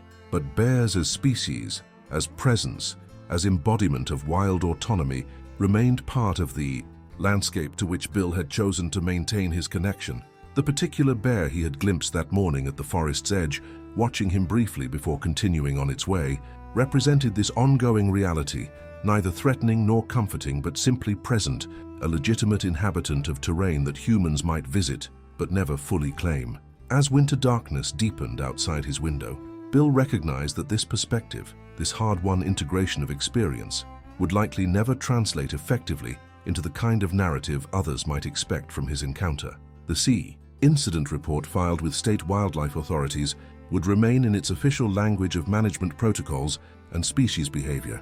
The local stories circulating in Saranac Lake would continue their evolution into increasingly dramatic interpretations. His medical records would document physical recovery without addressing the philosophical recalibration that had accompanied it. Yet for Bill himself, the meaning of what had occurred that January morning beneath his cabin's back porch had gradually clarified into something both deeply personal and universally relevant. A recognition of human vulnerability within and connection to the more than human world. An acknowledgement that engagement with wilderness entailed not only appreciation of beauty, but acceptance of legitimate risk. The bear had acted according to its nature. Bill had responded according to his, and both had been altered by the encounter, their separate paths continuing but forever marked by brief, violent intersection. In this understanding, Bill found not completion but continuation, a framework for moving forward with both respect for the wildness he had directly experienced and acceptance of his place within it. The scars on his shoulder, the hardware in his arm, the memories both traumatic and transformative, these he would carry forward into whatever encounters might yet await. Markers of a journey altered but not abandoned, a relationship with wilderness made more complex but not severed. Outside, sleet transformed back to steady rain, drumming against glass and pavement with rhythmic insistence. Inside, Bill Henderson, engineer, divorcee, cabin owner, bear attack survivor, contemplated his return to the Adirondacks in 2 weeks' time with neither unthinking confidence nor debilitating fear, but with the balanced awareness that had become his most valuable outcome from an encounter that had nearly claimed his life. The wilderness remained what it had always been, beautiful, indifferent, essential, occasionally dangerous, but his understanding of it had been irrevocably transformed through direct physical engagement with its fundamental nature. And in this transformation, paradoxically, Bill had found not estrangement but deeper connection, an embodied knowing that transcended both romanticized appreciation and fearful avoidance to arrive at something more honest, recognition of the wild world as neither playground nor nemesis, but as legitimate realm operating according to its own imperatives, worthy of respect precisely because it remained beyond human control or complete comprehension. This perspective, Bill knew, would continue to evolve as distance from the attack increased and new experiences accumulated. But its essential foundation, the integration of beauty and danger, appreciation and wariness, engagement and respect, had been established through the crucible of direct encounter. The bear had left its mark not only on his body but on his understanding, altering both in ways that would remain with him regardless of whether he ever again came face to face with the species that had so profoundly influenced his life's trajectory. As rain continued its steady percussion against glass and concrete, Bill Henderson prepared for sleep in his Albany apartment, 1 year and a day removed from the encounter that had nearly ended his life and had ultimately expanded his understanding of what that life encompassed. In the Adirondacks, 60 miles northwest of his cabin, perhaps the bear that had attacked him was similarly settling into shelter, responding to the same weather patterns, existing within the same night, though in vastly different relation to it. The thought, which once might have seemed fanciful or discomforting, now registered as simply appropriate, an acknowledgement of parallel existence within shared world, briefly and consequentially intersected. Tomorrow would bring return to routine. The office, ongoing physical therapy for his shoulder, planning for his next cabin visit. Tonight, listening to rain gradually subside as the storm system passed, Bill Henderson rested in the knowledge that wilderness, once directly encountered, could never again be either simple recreation or abstract concept, that it remained what it had always been, territory where human presence existed on provisional terms rather than as assumed right.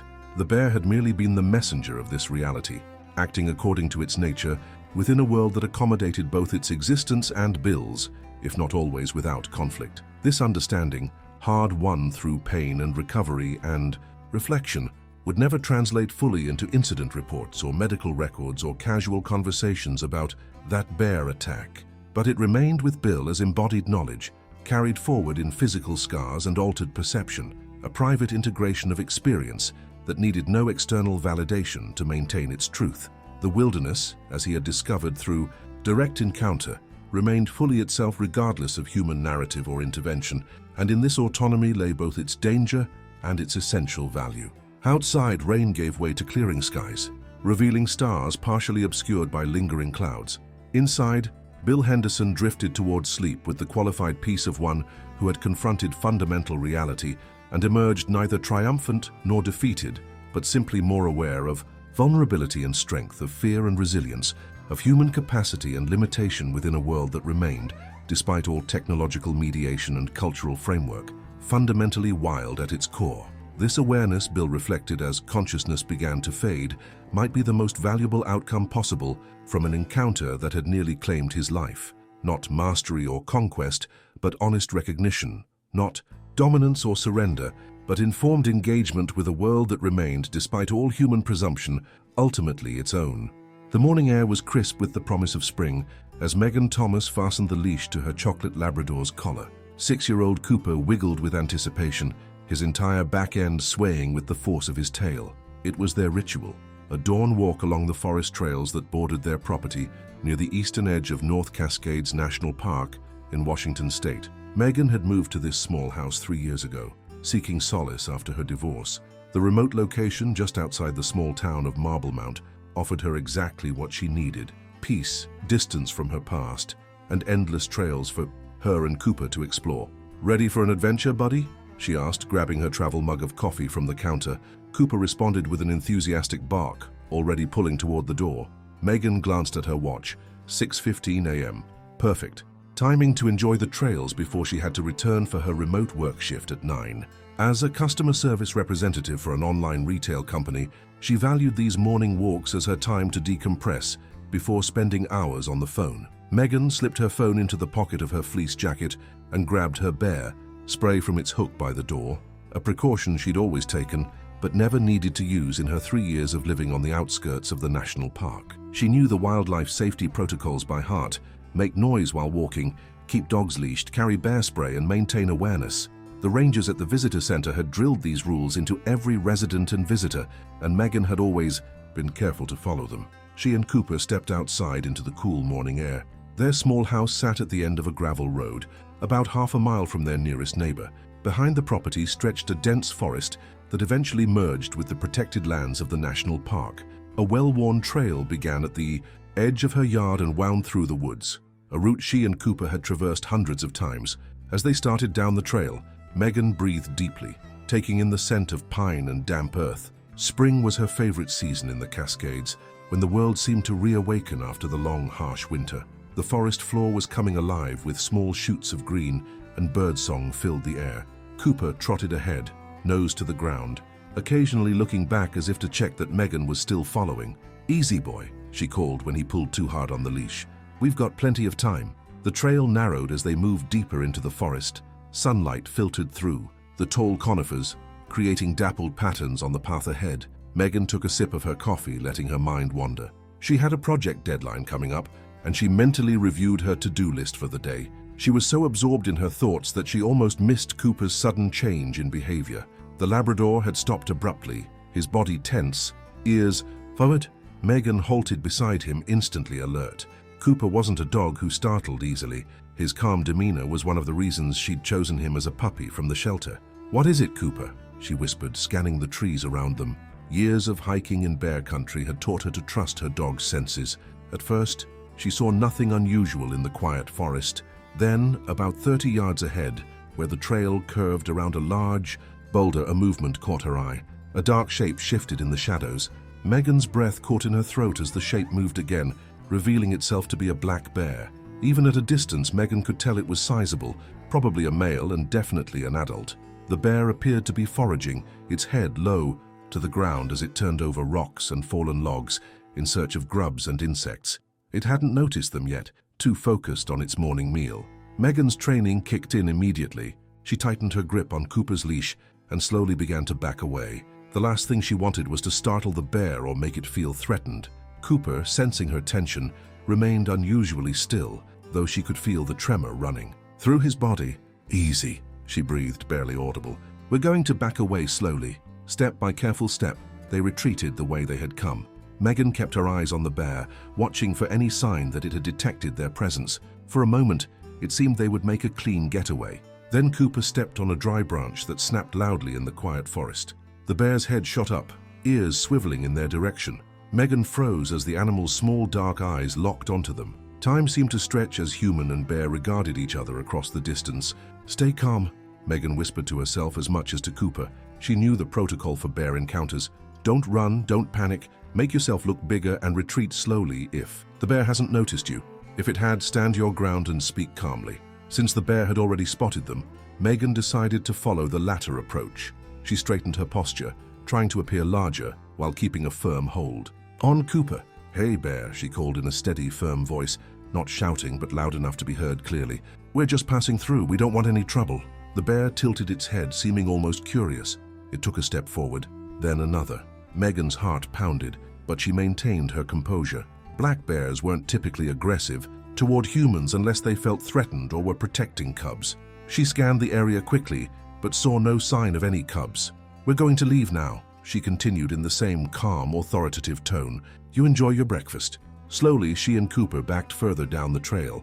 The bear watched them but didn't advance. After they had put about 50 yards between themselves and the animal, Megan thought they were in the clear. She turned to walk forward, tugging gently on Cooper's leash to indicate it was time to go. They continued their retreat at a measured pace. Megan glanced back every few seconds, relieved to see no sign of the bear following them. After about 5 minutes of steady walking, they rounded a bend in the trail that would take them out of the bear's sight. Megan allowed herself a small sigh of relief. "That was close, Cooper," she murmured, her voice still tight with tension. "Good boy for staying quiet." They walked for another 10 minutes, the familiar surroundings of the trail closer to home coming into view. Megan's shoulders began to relax. Bear sightings weren't uncommon in this area, especially in spring when the animals emerged hungry from hibernation. She had handled the situation exactly as she should have, and now they were almost home.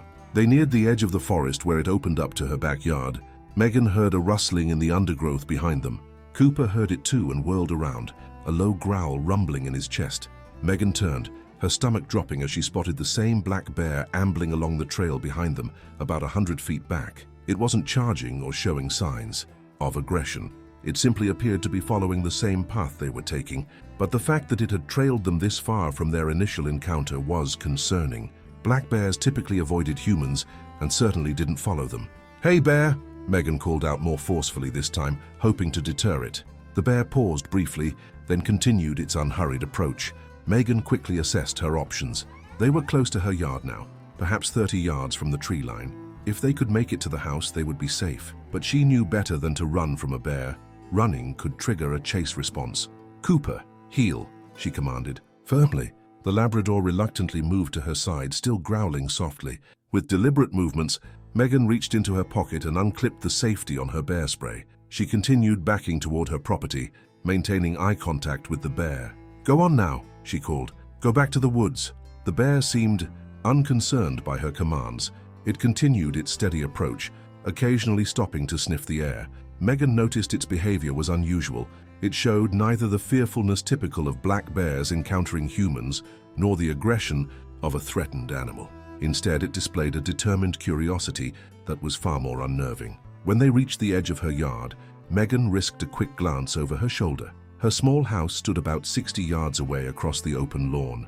If the bear followed them into the clearing, she would have better visibility and more options for evasion. She and Cooper backed into the yard, still facing the bear. To her dismay, the animal emerged from the tree line a moment later, showing no hesitation about entering the open space. Now that it was in full daylight, Megan could see it clearly. A male black bear, not enormous, but substantial, probably. Weighing around 300 pounds, Its black fur had a glossy sheen in the morning sun, and its movements were surprisingly graceful for such a powerful creature. "Okay, Cooper," she said quietly. "We're going to move toward the house now." They continued their careful retreat across the lawn. The bear maintained its distance but still followed them. When they were about halfway to the house, Megan heard the bear make a woofing sound, a warning vocalization she recognized from wildlife documentaries. Cooper tensed beside her, and she could feel his desire to either flee or confront the threat. "Stay with me," she commanded, her voice firm despite her fear. The bear suddenly stopped and rose onto its hind legs, a posture bears often adopted to get a better view or to catch a scent. Standing upright, it looked even more imposing. Megan's grip tightened on the bear spray. In this position, the wind at her back would carry her scent directly to the bear. Perhaps that's what had drawn it to follow them. Some food smell on her clothing or in her backpack. The bear dropped back to all fours and took several quick steps forward, closing the distance between them. Its behavior had shifted, head lowered, ears slightly back. Warning signs that Megan recognized all too well from her wilderness training. "Cooper, stay behind me," she ordered, positioning herself between her dog and the approaching bear. She raised the bear spray, ready to use it if necessary. "Hey, bear, back off!" she shouted with as much authority as she could muster. The bear hesitated at her raised voice, but then took another step forward. It was now about 20 feet away, too close for comfort. Megan knew she had to act. She rapidly assessed the surroundings. Her house was still 30 yards behind them, but to their right, about 15 yards away, stood the large oak tree that dominated her front yard. It had low branches that might offer them some protection. "Cooper, come," she said, beginning to edge toward the tree while keeping her eyes on the bear. The bear responded to their movement with another woofing sound, followed by a series of short huffs, classic signs of agitation. When they were about halfway to the tree, the bear suddenly charged. Despite everything she'd learned about bear encounters, the sight of 300 pounds of muscle and fur barreling toward her sent a jolt of primal fear through Megan's body. Cooper barked frantically, lunging against his leash. Megan raised the bear spray and depressed the trigger, sending a cloud of capsaicin-based deterrent toward the charging animal.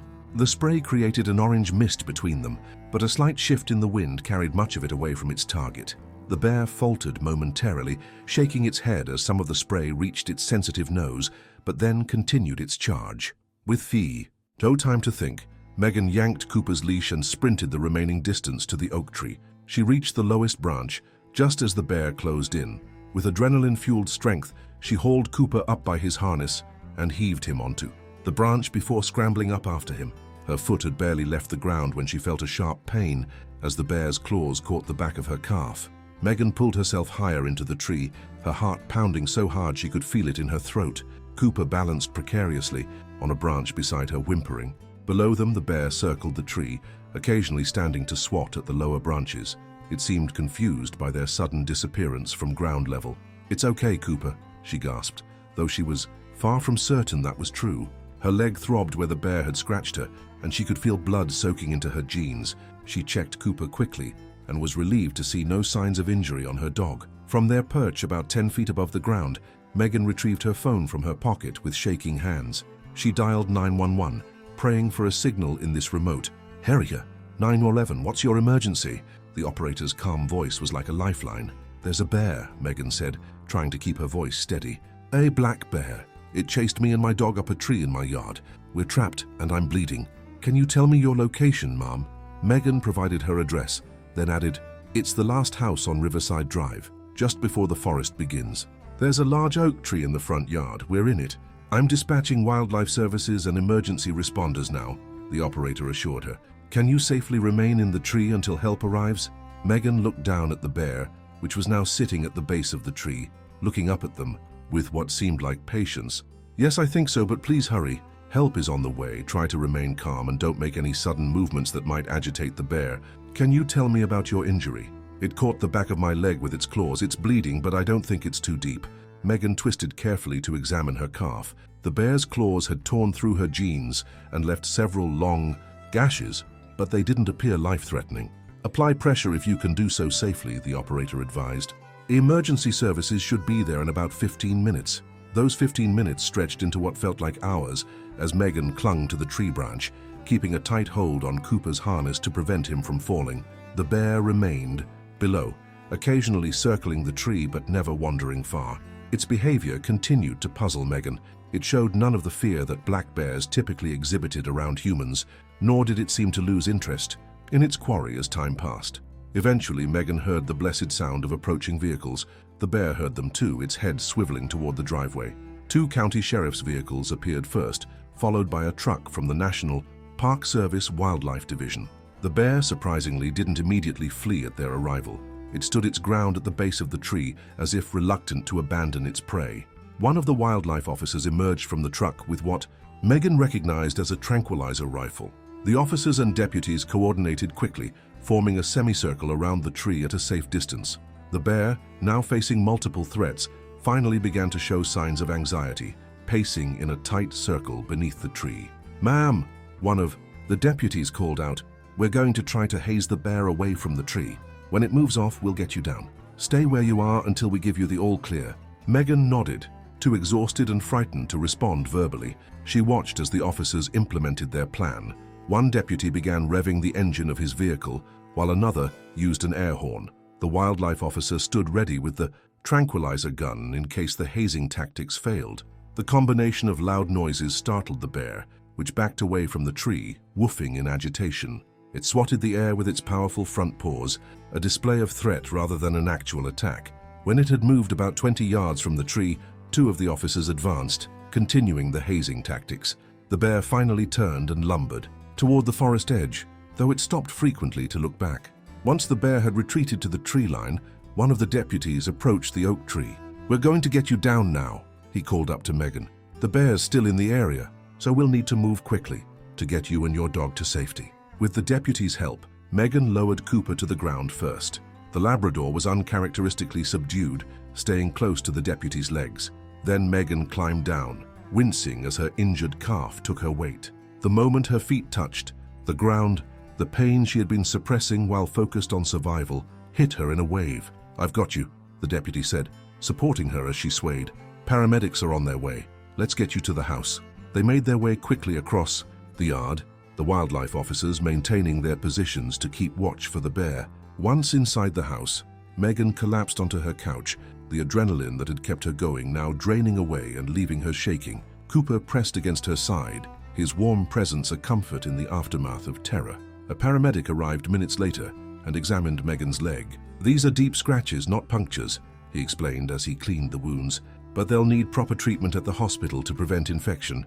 Bear claws harbor a lot of bacteria." While the paramedic worked, a wildlife officer named Ranger Martinez sat across from Megan, notebook in hand. "Can you tell me exactly what happened, Ms. Thomas? Any details you remember might help us understand the bear's behavior." Megan recounted the morning's events, from their first sighting of the bear on the trail to its unusual decision to follow them home. "It didn't seem aggressive at first," she explained, "just interested. I've encountered bears before while hiking, but they always ran off. This one was different." Ranger Martinez nodded, his expression concerned. "Black bears are typically shy around humans, but occasionally we encounter individuals that have lost that natural wariness. Sometimes it's because they've been fed by humans and associate people with food. Did you have any food with you on your walk?" Megan shook her head. "Just my coffee." She gestured to her travel mug, which had been lost during their flight to the tree. "Any food waste in your yard recently? Bird feeders, pet food left outside?" Again, Megan shook her head. "I'm careful about that because of living so close to the park. I don't even put my trash out until the morning of collection." The ranger made notes as they spoke. "The behavior you described, following at a distance then charging, isn't typical for a black bear unless it's habituated to humans or protecting cubs, which doesn't seem to be the case here. We'll need to track this bear. It's showing dangerous behavior patterns." The implications of his words sank in slowly. "What will happen to it if you catch it?" Ranger Martinez's expression was grave. "That depends on our assessment of the risk it poses. A bear that charges humans unprovoked is a public safety concern. Sometimes relocation is an option, but in cases of aggressive behavior—" He didn't finish the sentence, but Megan understood. The paramedic finished bandaging her leg and advised her that she would need to go to the hospital for further treatment, including possible stitches and antibiotics. As they prepared to transport her, Megan worried about Cooper. "My neighbor Ellen Sanderson can take care of him," she told the deputy. "She has a spare key." "Could someone call her for me?" While arrangements were being made for Cooper, the wildlife team outside reported movement at the forest edge. The bear had returned and was watching the activity around Megan's house from the shelter of the trees. This persistence further concerned the rangers, who decided to set traps in the area to capture the animal for assessment.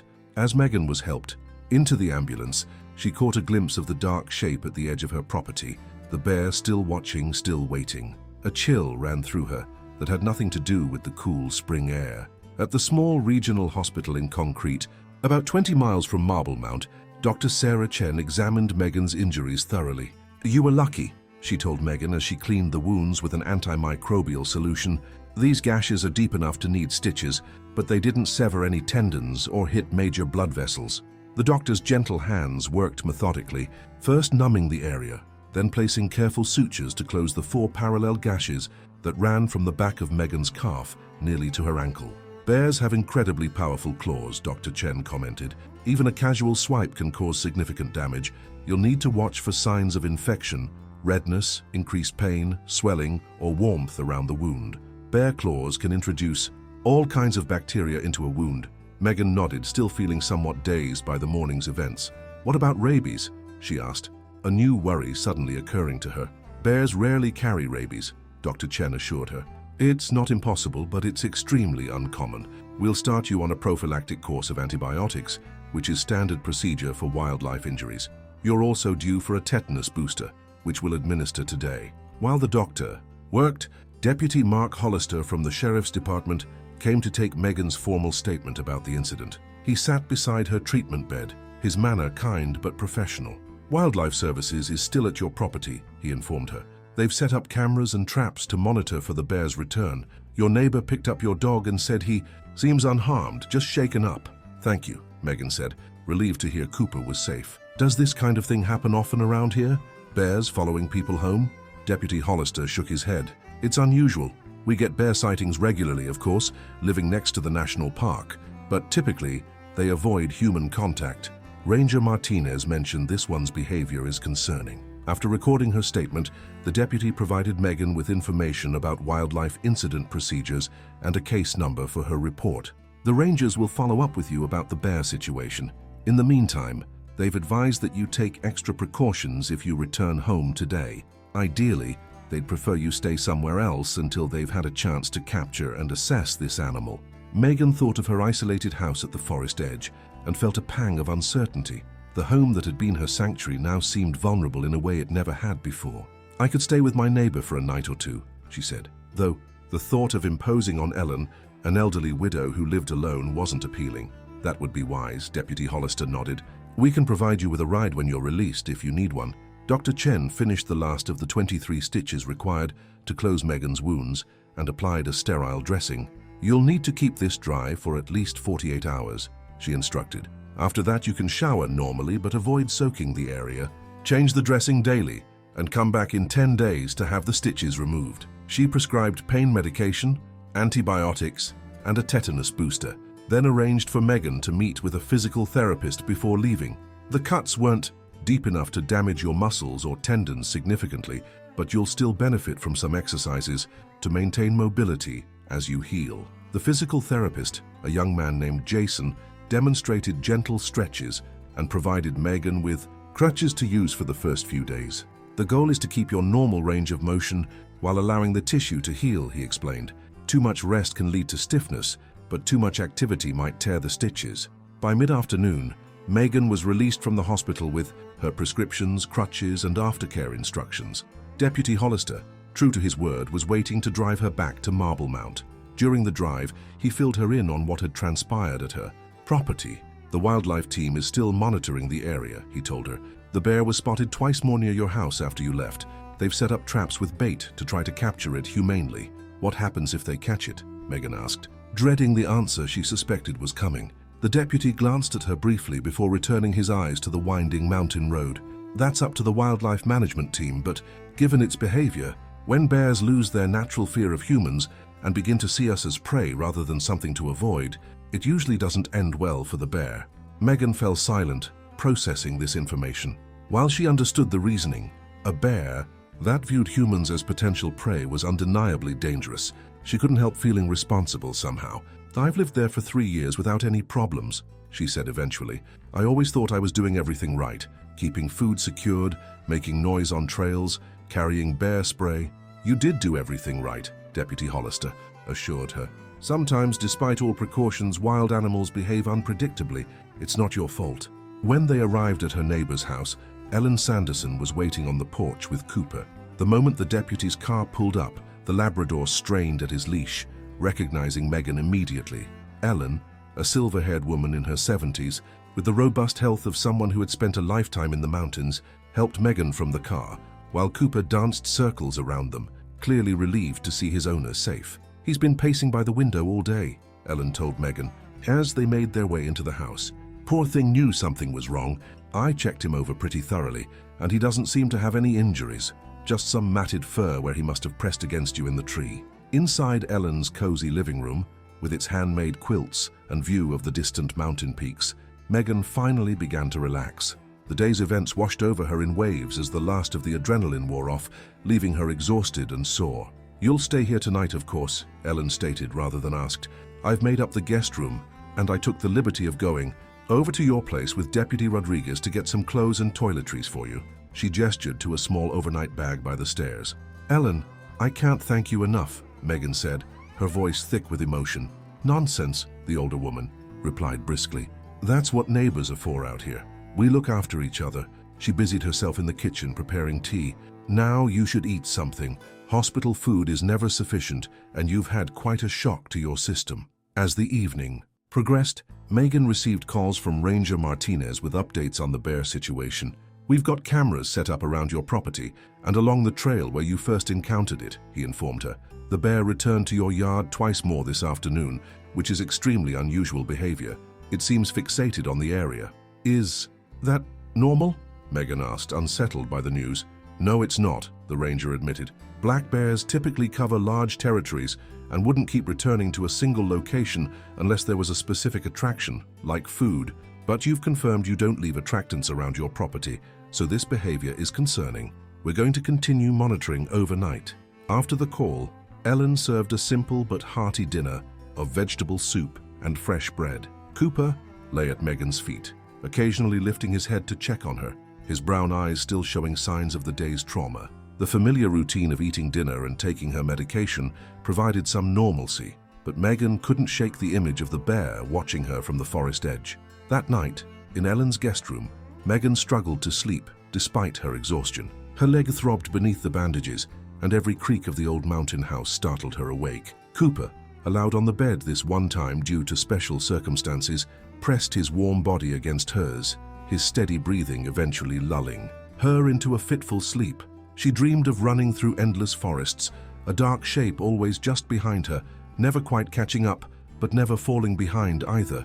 In the dream, the trees thinned until she found herself in an open space with nowhere to hide, the bear advancing with purpose, its eyes fixed on her. She woke with a gasp around 2 in the morning, Cooper's head immediately lifting in concern. "It's okay, boy," she whispered, stroking his silky ears.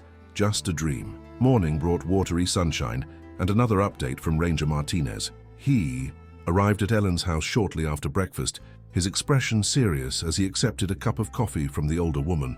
"We nearly caught it last night," he told. "Megan, it triggered one of our traps but somehow managed to get the bait without the door closing properly. This is one clever bear." "Did it go back to my house?" Megan asked. The ranger nodded. "Multiple times. It seems very interested in your property specifically. We found where it bedded down for part of the night, just inside the tree line with a clear view of your back door." He paused, studying Megan's reaction. "Ms. Thomas, I need to ask, is there anything at all about your property that might be attracting this bear? Anything unusual that's changed recently?" Megan considered the question carefully. "I can't think of anything. My routine hasn't changed. I'm careful with trash and food storage.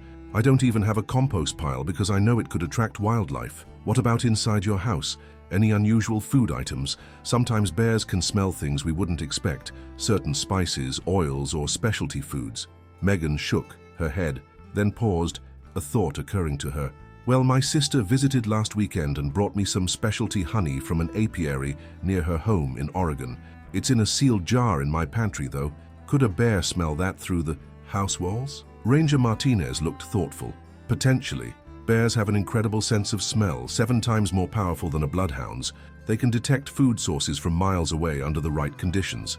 And honey is, well, a proverbial bear attractant. But if that's it, why would it follow me on the trail? Megan asked. I didn't have the honey with me. Bears are complex animals with good memories, the ranger explained. If it smelled honey at your property previously, it might have recognized your scent or your dog's scent on the trail and made the connection. It's unusual but not impossible. The explanation didn't entirely satisfy Megan, but it was the most plausible theory they had. Ranger Martinez advised her to have someone remove the honey from her house as a precaution and said that the wildlife team would continue their efforts to trap the bear. In the meantime, he added, we strongly recommend you don't return to your property alone. The bear's behavior suggests it's lost its natural fear of humans, which makes it unpredictable and dangerous. After the ranger left, Megan sat on Ellen's porch, her bandaged leg propped on a stool, and tried to process everything that had happened. Cooper lay nearby, more subdued than usual, but gradually returning to his normal self. The events of the previous day seemed almost surreal in the calm light of morning. Ellen joined her, offering another cup of tea. Quite an ordeal you've had, she commented, settling into the adjacent rocking chair. In 40 years living up here, I've had my share of bear encounters, but nothing like what you described. Have you ever heard of a bear behaving like this? One? Megan asked. Following someone home? Ellen considered the question, her weathered hands cradling her teacup. Once, about 20 years ago, there was a black bear that kept coming back to the Sullivan place down the road. Turned out, they had a freezer full of salmon in their garage that had died during a power outage. The smell was drawing that bear. From miles away, she shook her head. But honey in a sealed jar? That seems unlikely to cause this level of fixation. They sat in companionable silence for a while, watching the clouds drift over the distant peaks. Eventually, Ellen spoke again. You know, there's been a lot of development pushing against the park boundaries in recent years. New houses, that resort they're building down by the river. It's changing the patterns of wildlife movement.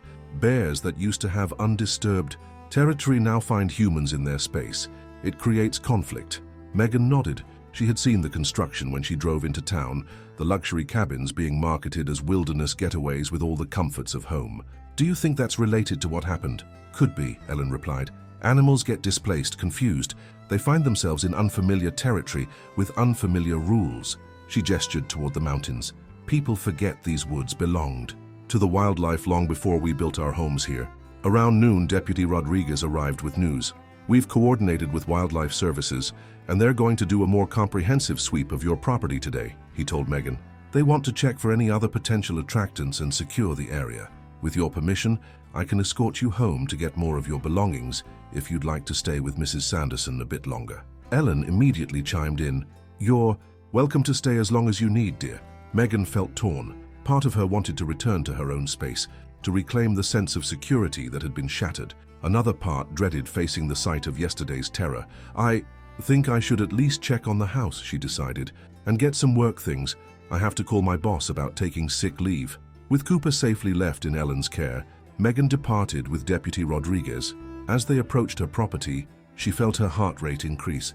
The familiar gravel driveway now seemed ominous, and she couldn't help scanning the tree line for any sign of movement. Several official vehicles were parked in her yard, and men and women in Forest Service and Wildlife Management uniforms moved purposefully around the property. Ranger Martinez approached as they parked. Miss Thomas, how are you feeling today? Better. Thank you, Megan replied, though the sight of her small house surrounded by law enforcement and wildlife officials was disconcerting. Any sign of the bear? Not yet today, he answered, but we found evidence it was back overnight. There are fresh tracks around your house, particularly near the kitchen window and back door. With the deputy accompanying her, Megan entered her home. Everything looked normal at first glance, exactly as she had left it the day before, with her coffee mug still sitting on the counter where she'd almost forgotten it. But there was a subtle wrongness to the familiar space, a sense that her sanctuary had been violated. While she gathered clothing, work materials, and toiletries, wildlife officials conducted a thorough inspection of her house and property. They removed the honey jar as a precaution, along with a few other food items that might have strong aromas. They also checked the integrity of her doors and windows, reinforcing a loose screen on the back porch. The structural security of your house is good, Ranger Martinez told her afterward. Bears can be surprisingly adept at breaking into buildings when motivated, but your doors and windows are solid. Still, We'd recommend installing motion-activated lights as an additional deterrent. Before leaving, Megan stood in her yard, looking at the oak tree that had been their refuge.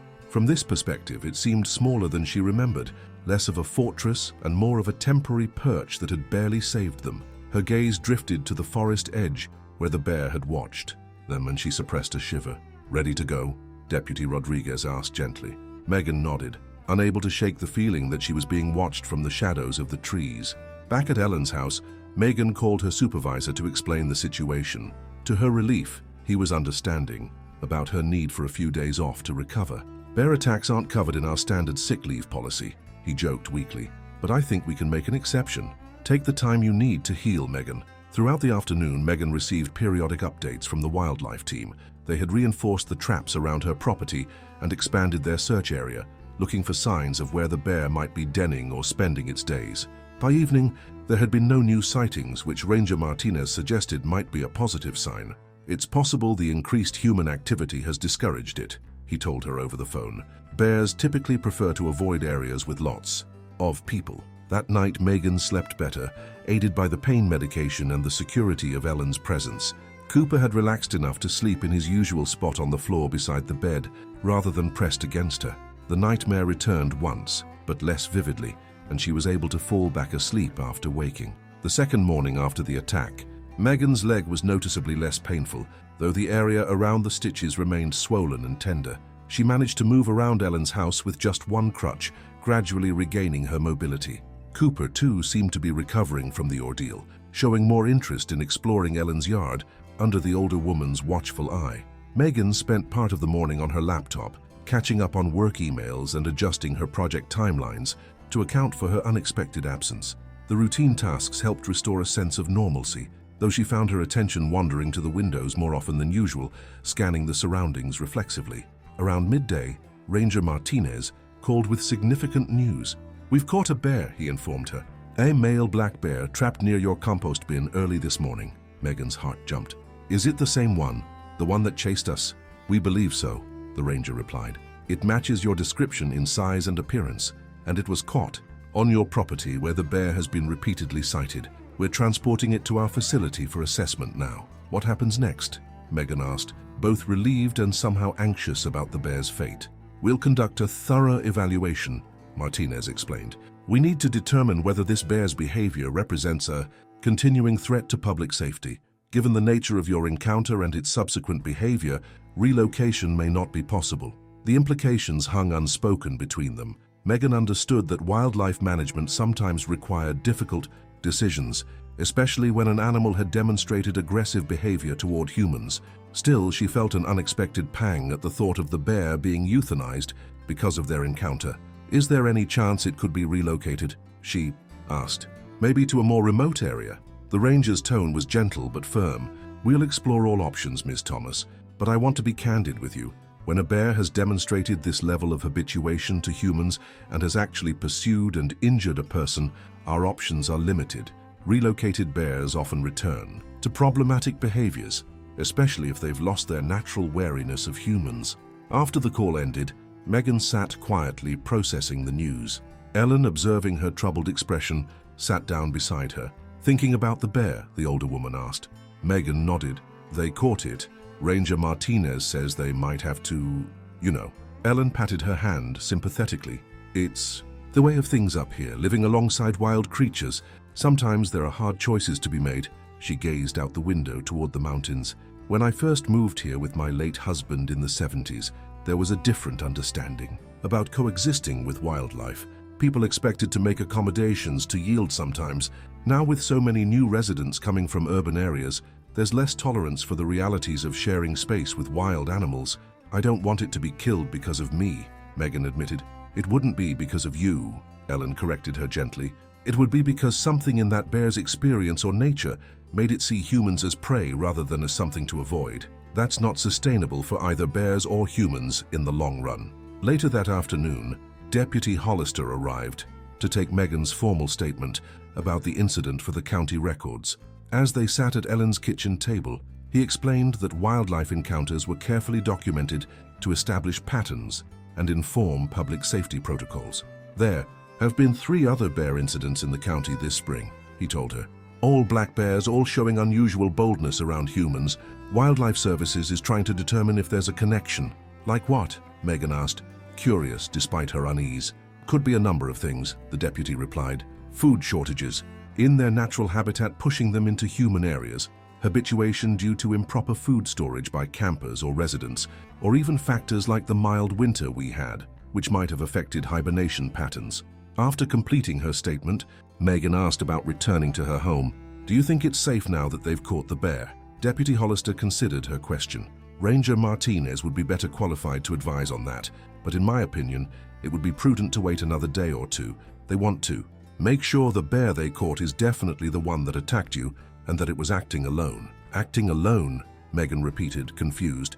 Do bears coordinate attacks? The deputy smiled slightly. No, not in the way you're thinking. But sometimes what appears to be one bear repeatedly visiting an area turns out to be multiple bears attracted to the same food source. They just want to be certain they've addressed the specific threat before giving you the all clear.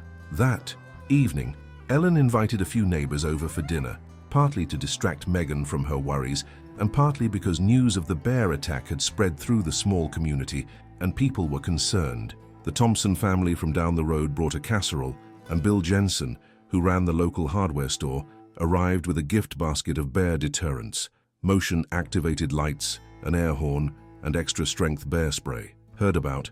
Your run-in with the local wildlife, Bill said as he presented the basket. Thought these might help you feel safer when you get back home. Megan was touched by the thoughtfulness, especially since she hadn't had much interaction with her neighbors before this incident. Living at the edge of the forest, she had valued her privacy, sometimes at the expense of community connections. As they ate dinner, the conversation inevitably turned to bear encounters. Everyone had a story, some dramatic, some humorous, all serving to place Megan's experience within the context of life in bear country. Frank Thompson described finding a black bear in his garage, eating dog food 2 summers ago. Maria Thompson told of a mother bear and cubs that had taken up residence under her cousin's deck in Montana. The rangers had to use rubber bullets to haze them away, she recounted. The mother bear kept coming back for 3 days before she finally got the message. Bill Jensen had the most dramatic tale. A friend of his who'd been hiking in Glacier National Park had surprised a grizzly with cubs and received a severe mauling.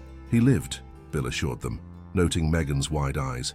But he says the sound of a bear huffing is still enough to give him nightmares 10 years later. These stories, rather than frightening Megan further, provided a strange comfort.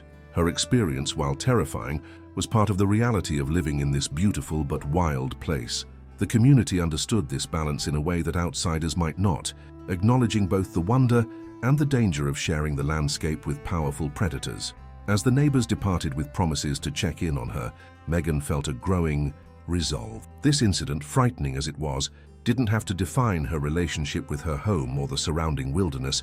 She had chosen this life for its beauty and solitude, knowing it came with certain risks. The next morning brought the news she had been waiting for. Ranger Martinez called to confirm that the bear they had captured was indeed the one that had attacked her, based on size, markings, and DNA samples taken from the claws that had matched the blood in her wounds. We're confident this was the problem animal, he assured her. Our wildlife biologists have conducted a thorough assessment and unfortunately, their conclusion is that this bear poses a significant public safety risk. It showed no fear of humans, deliberately pursued you, and returned repeatedly to your property even after negative conditioning stimuli like the bear spray and hazing. Though she had expected this outcome, Megan still felt a pang of sadness. So it will be euthanized? Yes, the ranger confirmed solemnly. I know that's difficult to hear, but this bear's behavior pattern suggests it has permanently lost its natural wariness of humans. Relocating it would likely just transfer the risk to another community. After a pause, he added, You can return to your home safely now. We'll maintain increased patrols in the area for the next few days as a precaution, but we believe the immediate threat has been addressed. When she relayed this information to Ellen, the older woman offered to drive her home. You sure you're ready? Ellen asked. You're welcome to stay longer if you need more time. Megan considered the offer but shook her head. I need to face it. The longer I stay away, the harder it will be to go back. She gathered Cooper's leash. Besides, this guy is getting restless. He wants his own yard back. The drive to Megan's house was short but weighted with apprehension. As Ellen's truck turned onto her gravel driveway, Megan felt her pulse quicken. The house looked unchanged from the outside, peaceful in the late morning light. The oak tree stood sentinel in the yard, a reminder of both danger and salvation. Ellen helped carry Megan's belongings inside, then insisted on checking all the doors and windows before departing. "Call me if you need anything," she said firmly. "Anything at all, day or night, and maybe come over for dinner tomorrow. No need to be a stranger now that we've been through this together." Alone in her house for the first time since the attack, Megan moved cautiously through the rooms, noting the absence of the honey jar and other attractants the wildlife team had removed. Cooper followed her closely, occasionally pressing against her legs as if seeking reassurance. The house felt both familiar and strange, like returning to a childhood home after years away. The same physical space overlaid with new emotions and associations. She made a cup of tea and sat at her kitchen table, looking out at the yard and the forest beyond. The wildlife team had removed their traps and cameras, leaving no visible evidence of the drama that had unfolded. Only the faint paths worn in the grass where officers had repeatedly walked the perimeter of her property remained as silent testimony. That afternoon, Megan called her sister to explain what had happened and why she hadn't been responding to texts. Jenna was horrified by the story and immediately offered to come stay with her for a while. "You shouldn't be alone after something like that," Jenna insisted. "I can take a few days off work and drive up tomorrow." Megan appreciated the offer, but declined. "I'm okay, really. The neighbors have been great and I need to get used to being here again on my own terms." After a pause, she added, "But maybe you could visit in a few weeks once I'm fully healed. We could do some easier hikes away from the deep woods." "Absolutely," Jenna agreed, "but promise you'll call if you change your mind. Day or night, I mean it." That evening, as the sun began to set, casting long shadows across her yard, Megan found herself growing tense.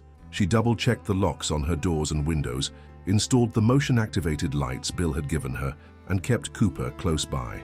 Every sound from outside, the wind in the trees, a branch scraping against the roof, sent a jolt of adrenaline through her body. She slept poorly that night, waking frequently at real or imagined noises. Cooper seemed equally unsettled, lifting his head at every sound, occasionally moving to the window to look out into the darkness.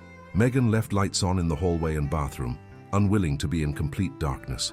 The next morning, exhausted but determined, she decided to take active steps to reclaim her sense of security. She called a local contractor about building a more substantial fence around her yard, not to keep wildlife out entirely, which would be impossible in this environment, but to create a clearer boundary and provide earlier warning of approaching animals.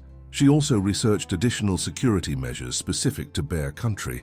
While she had always been diligent about food storage, she now looked into upgrading her trash containers and installing better outdoor lighting. These practical actions helped channel her anxiety into constructive preparation. Later that day, she received an unexpected visit from Professor Alan Davies, a wildlife biologist from Western Washington University who was working with the park. Service on bear behavior research.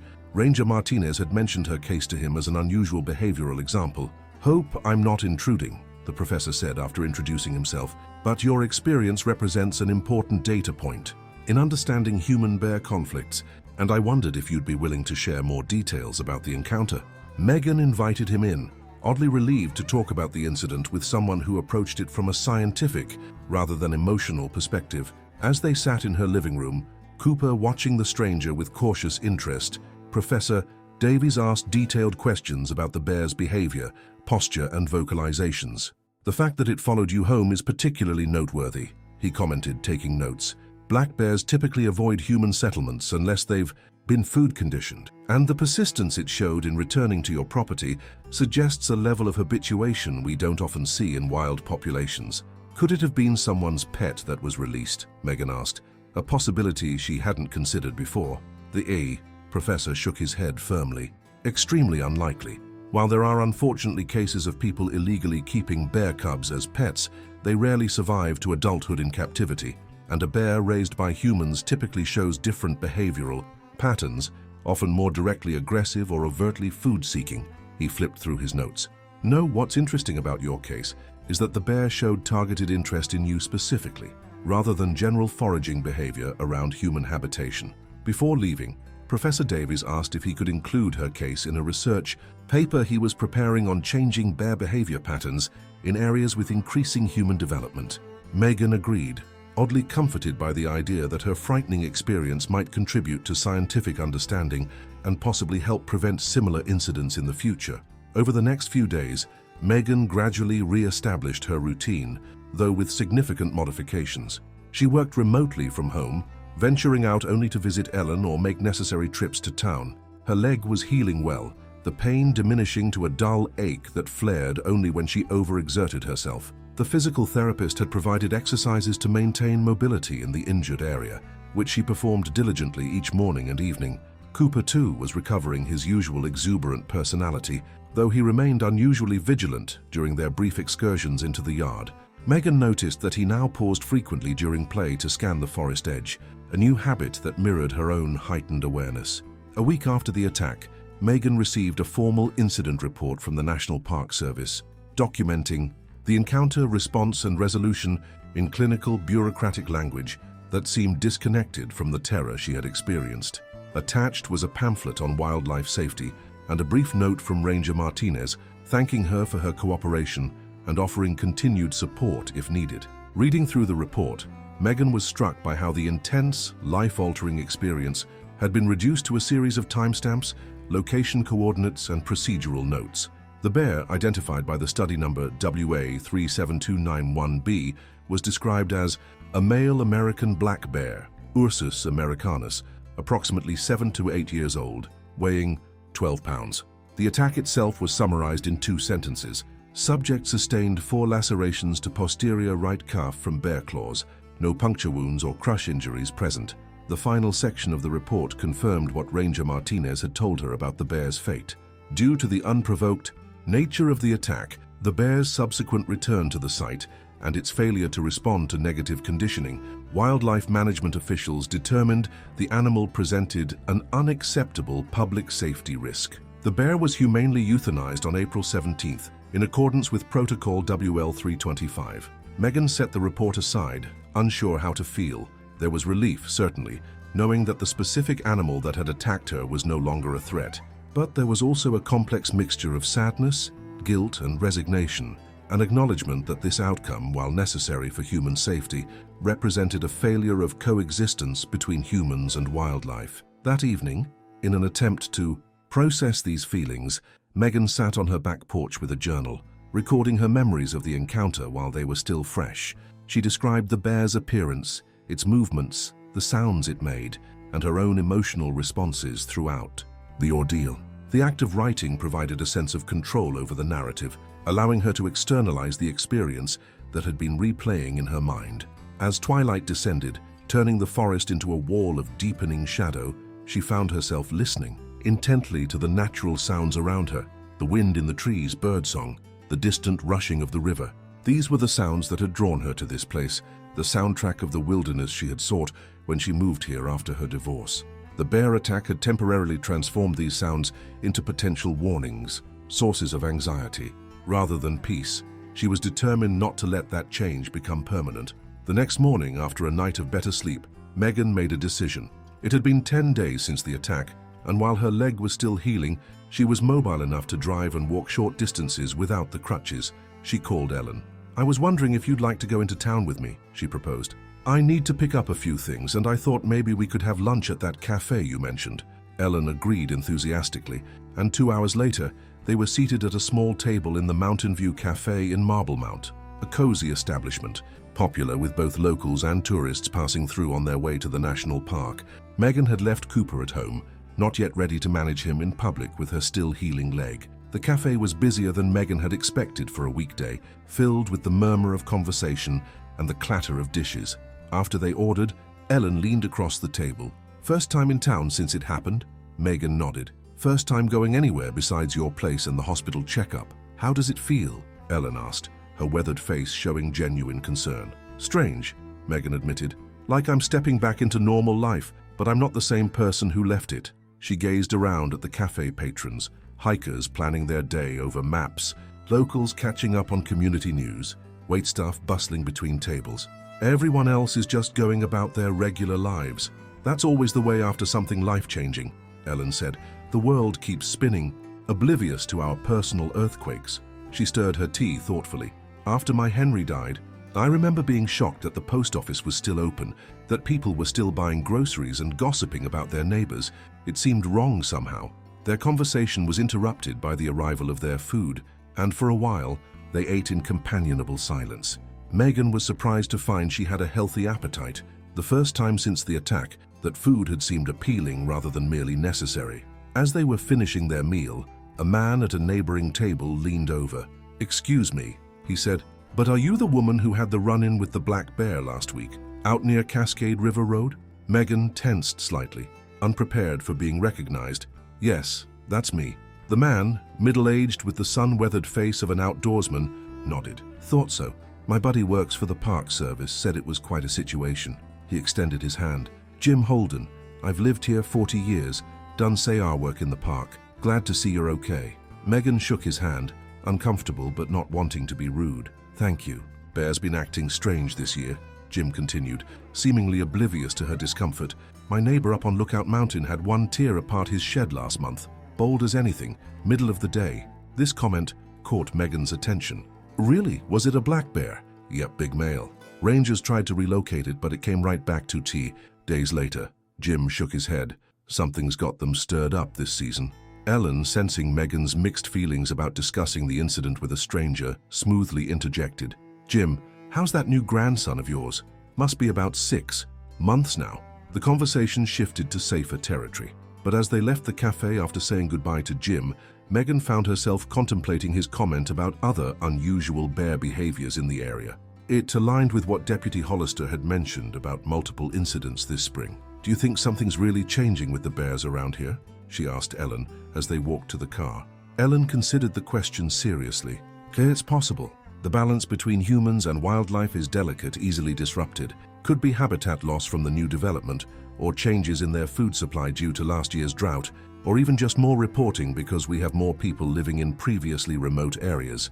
This last point resonated with Megan. Her own home, remote as it felt, was part of the human encroachment into what had once been uninterrupted wildlife habitat. Perhaps the bear that had attacked her was simply responding to the pressure of shrinking territory and increasing human presence. On the drive back, they passed a construction site where a new vacation resort was being built near the river. Heavy machinery carved into the hillside, and stacks of lumber waited to become luxury cabins advertising wilderness experience with modern comforts. Megan eyed the development with new perspective, understanding more viscerally the impact such projects had on the wild creatures whose domain they were parceling up. That evening, after Ellen dropped her off, Megan found herself drawn to research. She spent hours online, reading scientific papers about bear behavior, habitat fragmentation, and human-wildlife conflict. The attack had given her a personal stake in understanding these issues, transforming abstract environmental concerns into lived experience.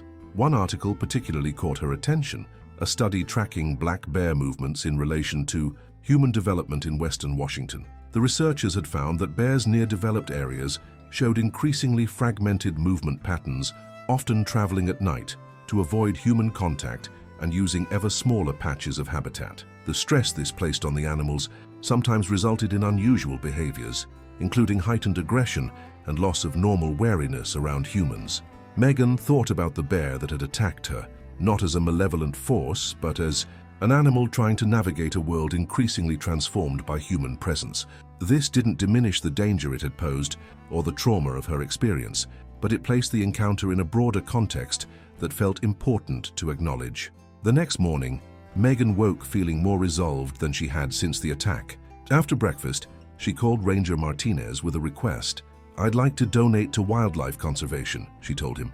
"Specifically something related to bear habitat protection or research. Can you recommend any programs?" The ranger sounded surprised but pleased. "Absolutely. The North Cascades Institute has a specific fund for wildlife corridor preservation, and there's a research group at WSU studying human-bear conflict mitigation. I can email you information about both." "Please do," Megan said. "And I was wondering about something else. When I'm fully healed, would it be possible to volunteer with the Park Service? Maybe helping with visitor education about wildlife safety?" "We always need volunteers," Martinez replied enthusiastically. "Your experience, while unfortunate, gives you a perspective that could be valuable in educating others. Let me connect you with our volunteer coordinator. By the time she ended the call, Megan had the beginnings of a plan, a way to transform her frightening encounter into something constructive. She couldn't change what had happened, but she could help ensure that both humans and wildlife were better equipped to coexist safely. That afternoon brought another milestone, her first solo trip away from the house. She drove to Ellen's to return a casserole dish, then continued into town to the pharmacy for a prescription refill. Each small step away from the safety of her home helped rebuild her confidence, though she still found herself scanning roadsides and open areas with newfound vigilance. At the pharmacy, she ran into Dr. Chen, who had treated her in the emergency room. The doctor was pleased to see her progress. "The wounds are healing well," Megan reported after they exchanged greetings. "Still some stiffness, but the physical therapy exercises are helping." "Excellent," Dr. Chen nodded. "And how about the less visible healing? Any trouble sleeping, flashbacks, anxiety?" Megan appreciated the doctor's holistic approach. "Some of all of that," she admitted. "Mostly at night or when I'm alone in the yard. I'm working through it, though, taking small steps." "That's the right approach," Dr. Chen assured her. "Trauma takes time to process. Be patient with yourself." After a pause, she added, "You know, we have a support group that meets at the community center. It's for people who've experienced various traumatic events, accidents, losses, violent encounters. It might be helpful to connect with others who understand the recovery process, even if their specific experiences are different." Megan hadn't considered this possibility. Her inclination after the attack had been to withdraw, to process her experience privately. But perhaps sharing it in a structured, supportive environment could help. "I'll think about it," she promised. "Could you give me the details?"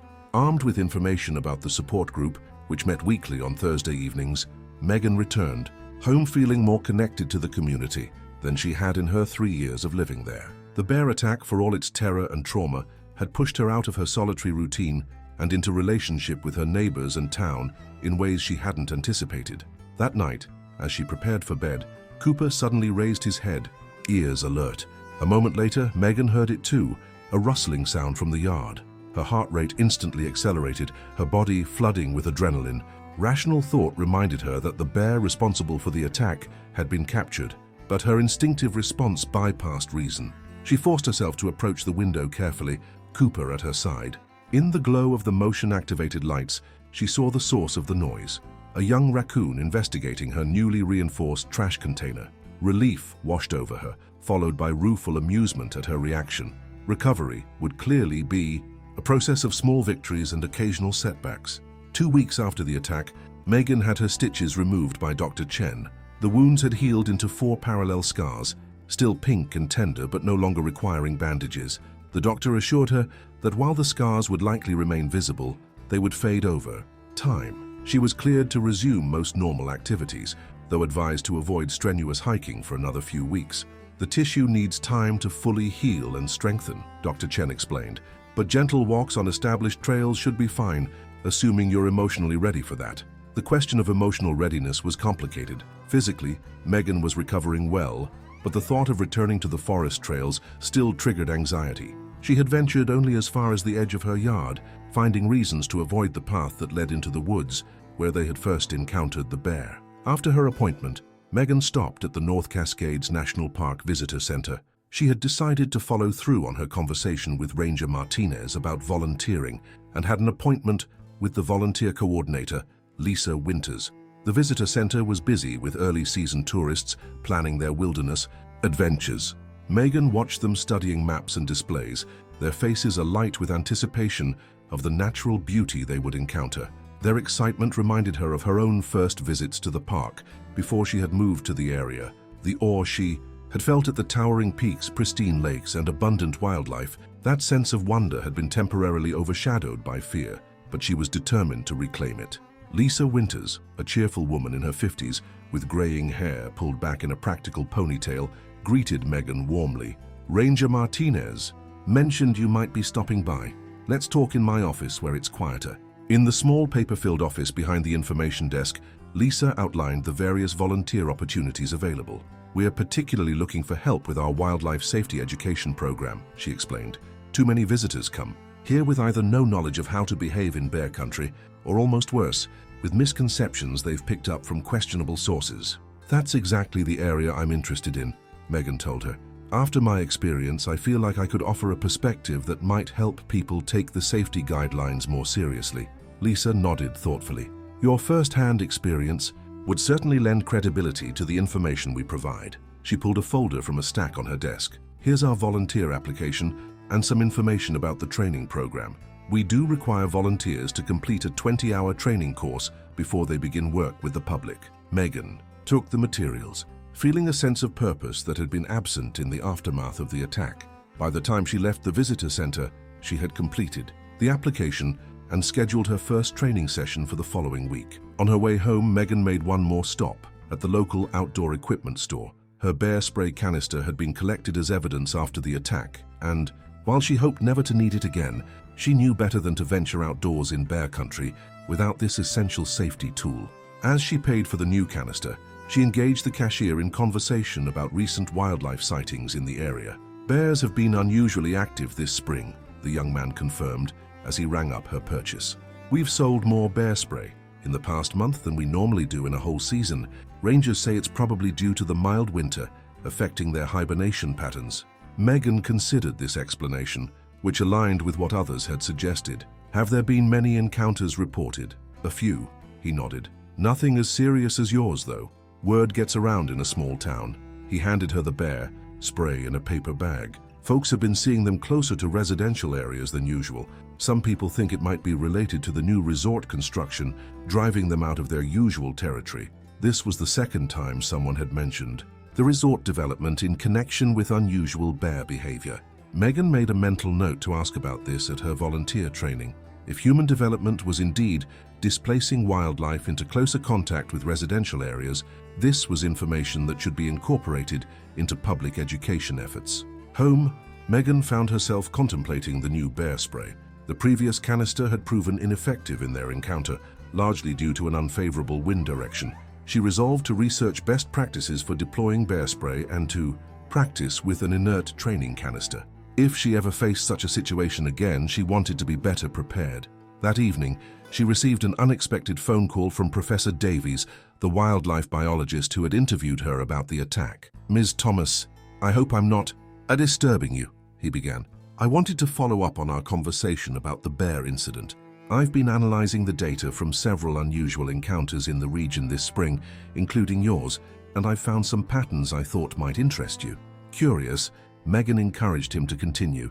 We've recorded 12 incidents involving black bears in Skagit and Whatcom counties since March, the professor explained. That's about triple the normal number for this time of year. And the behavior you described, a bear deliberately following a human, has been reported in 3 other cases, all within 20 miles of your location.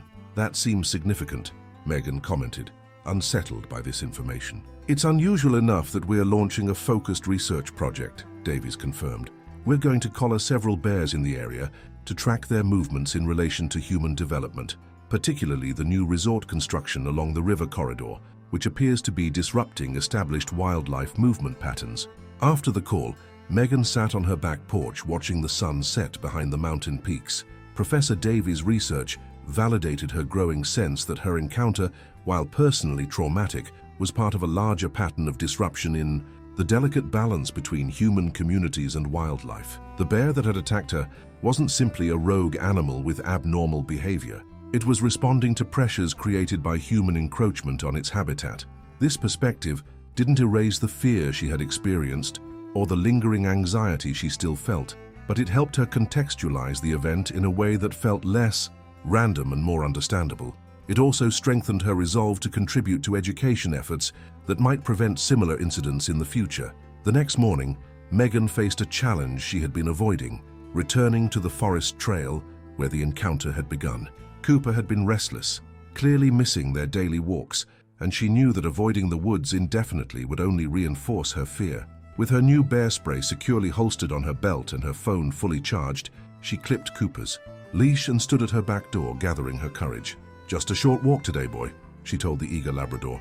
"And we're staying on the main trail." They stepped into the yard, the morning sun casting long shadows across the dewy grass. Cooper strained toward the familiar path at the edge of the property, but Megan hesitated at the tree line. The forest, that had once been her sanctuary, now loomed as a potential threat.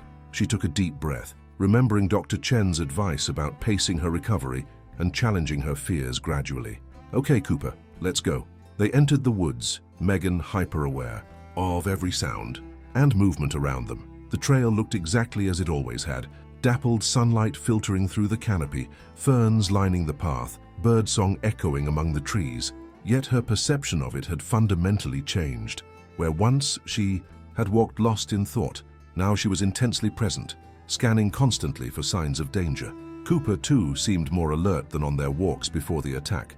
He no longer pulled ahead to investigate interesting scents, but stayed closer to Megan's side, occasionally looking up at her, as if checking for cues about potential threats.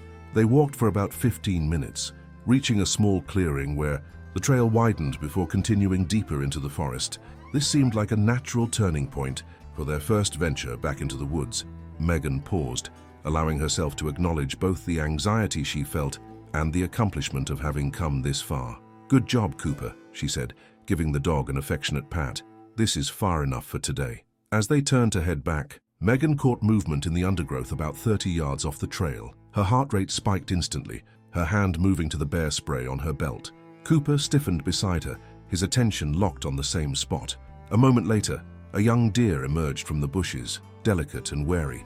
It froze upon seeing them, ears swiveling forward, ready to bound away at the slightest provocation. Megan exhaled slowly, consciously relaxing her tensed muscles. The deer regarded them briefly before continuing on its way, disappearing back into the forest. The encounter, though minor, served as a pointed reminder of the hypervigilance that now characterized her relationship with the wilderness. Every rustle, every movement triggered an immediate stress response. Yet alongside the fear was a reminder of what she loved about these woods, the chance encounters with wildlife going about their own business, untroubled by human concerns. By the time they returned home, Megan felt both drained and accomplished. The walk had been short but significant, a first step in reclaiming the forest trails that had been such an important part of her life before the attack. Over the following days, she extended their walks gradually, venturing a little farther each time. The acute anxiety began to subside, replaced by a more manageable awareness. She didn't expect to ever again walk these trails with the carefree attitude she had before, but perhaps that wasn't entirely negative. A healthy respect for the wilderness and its inhabitants was appropriate for anyone living in this environment. 3 weeks after the attack, Megan attended her first volunteer training session at the North Cascades Visitor Center. The 4-hour workshop covered the basics of the park's geography, wildlife populations, and visitor services. She met the other volunteers, a diverse group ranging from retired professionals to college students, and found unexpected comfort in their shared enthusiasm for preserving and sharing the natural beauty of the region. During a break, she approached Ranger Martinez, who was leading the training session. "I've been wondering about something Professor Davies mentioned," she said. "He's doing research on the connection between the new resort development and unusual bear behavior. Is that something the Park Service is concerned about?" The ranger's expression grew serious. "It's definitely on our radar. The development is outside park boundaries, so our direct authority is limited, but we've been documenting increased wildlife displacement since construction began last fall." He lowered his voice slightly. "Between you and me, there's been some tension between the Park Service and the County Development Board. We submitted concerns about the resort's environmental impact assessment, but economic interests prevailed." This confirmation of her suspicions left Megan feeling both vindicated and troubled. The attack she had experienced was not just a random wilderness encounter, but potentially part of a larger pattern of ecosystem disruption driven by human development priorities. "Is there anything being done to mitigate the impacts?" she asked. "We're working with the developers to implement some wildlife corridor protections and enhanced waste management protocols," Martinez replied. "And Professor Davies' research should provide data to support more comprehensive measures in future development projects. But it's an uphill battle, balancing economic pressures with wildlife conservation needs." The conversation left Megan thoughtful. While her personal recovery continued, both physical and emotional, she was increasingly aware that her individual experience connected to broader environmental questions facing the community. The bear that had attacked her was both a specific animal with its own story and a symbol of the complex, often fraught, relationship between human expansion and wildlife habitat. That evening, Megan decided to attend the support group Dr. Chen had recommended. She drove to the community center in Marblemount with mixed feelings, uncertain whether sharing her experience with strangers would help or simply reopen the wound. The group was small, just 7 people gathered in a circle of chairs in a quiet room at the back of the building. The facilitator, a gentle-voiced counselor named David, welcomed her warmly. "Would you like to introduce yourself?" he asked after explaining the group's format. "You can share as much or as little as you feel comfortable with." Megan took a deep breath. "My name is Megan. 3 weeks ago, I was attacked by a black bear while walking my dog near my home. We both survived, but it's been difficult since then, especially being alone in the house at the edge of the forest." The other participants nodded with understanding, offering brief words of welcome. As the session progressed, each person shared their own story. A man still processing a serious car accident, a woman grieving her husband's sudden death, a teenager dealing with the aftermath of a house fire. Their experiences were different from Megan's, yet the emotional impact had common threads: fear, loss of security, difficulty returning to normal routines, and the frustration of having an interior reality that didn't match the seemingly unchanged external world.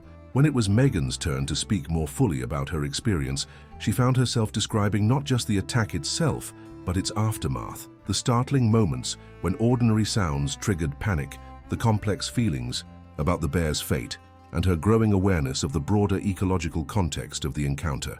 "The hardest part," she confessed, "is that I moved here specifically because I love the wilderness.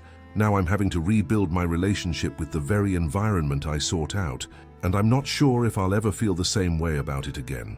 An older man across the circle nodded in recognition. "After my fishing boat capsized in a storm 2 years ago, I thought I'd never go back on the water. I'd been a fisherman all my life, and suddenly the thing I loved most was also the thing that terrified me." He smiled faintly. "It takes time, but you can find a new relationship with it. Not the same as before, but not dominated by fear either. More like a respectful partnership." His words resonated with Megan, offering a vision of recovery that didn't require erasing the trauma, but rather incorporating it into a new, more nuanced relationship with the natural world. By the end of the session, she felt a subtle shift in her perspective, a sense that she wasn't alone in navigating the aftermath of a life-altering encounter. The following Saturday, Megan received an invitation from Ellen to join her and several other neighbors for a group hike on one of the popular trails near Diablo Lake. The prospect of hiking with a group rather than alone was appealing, a way to reintroduce herself to longer forest journeys with the security of companions.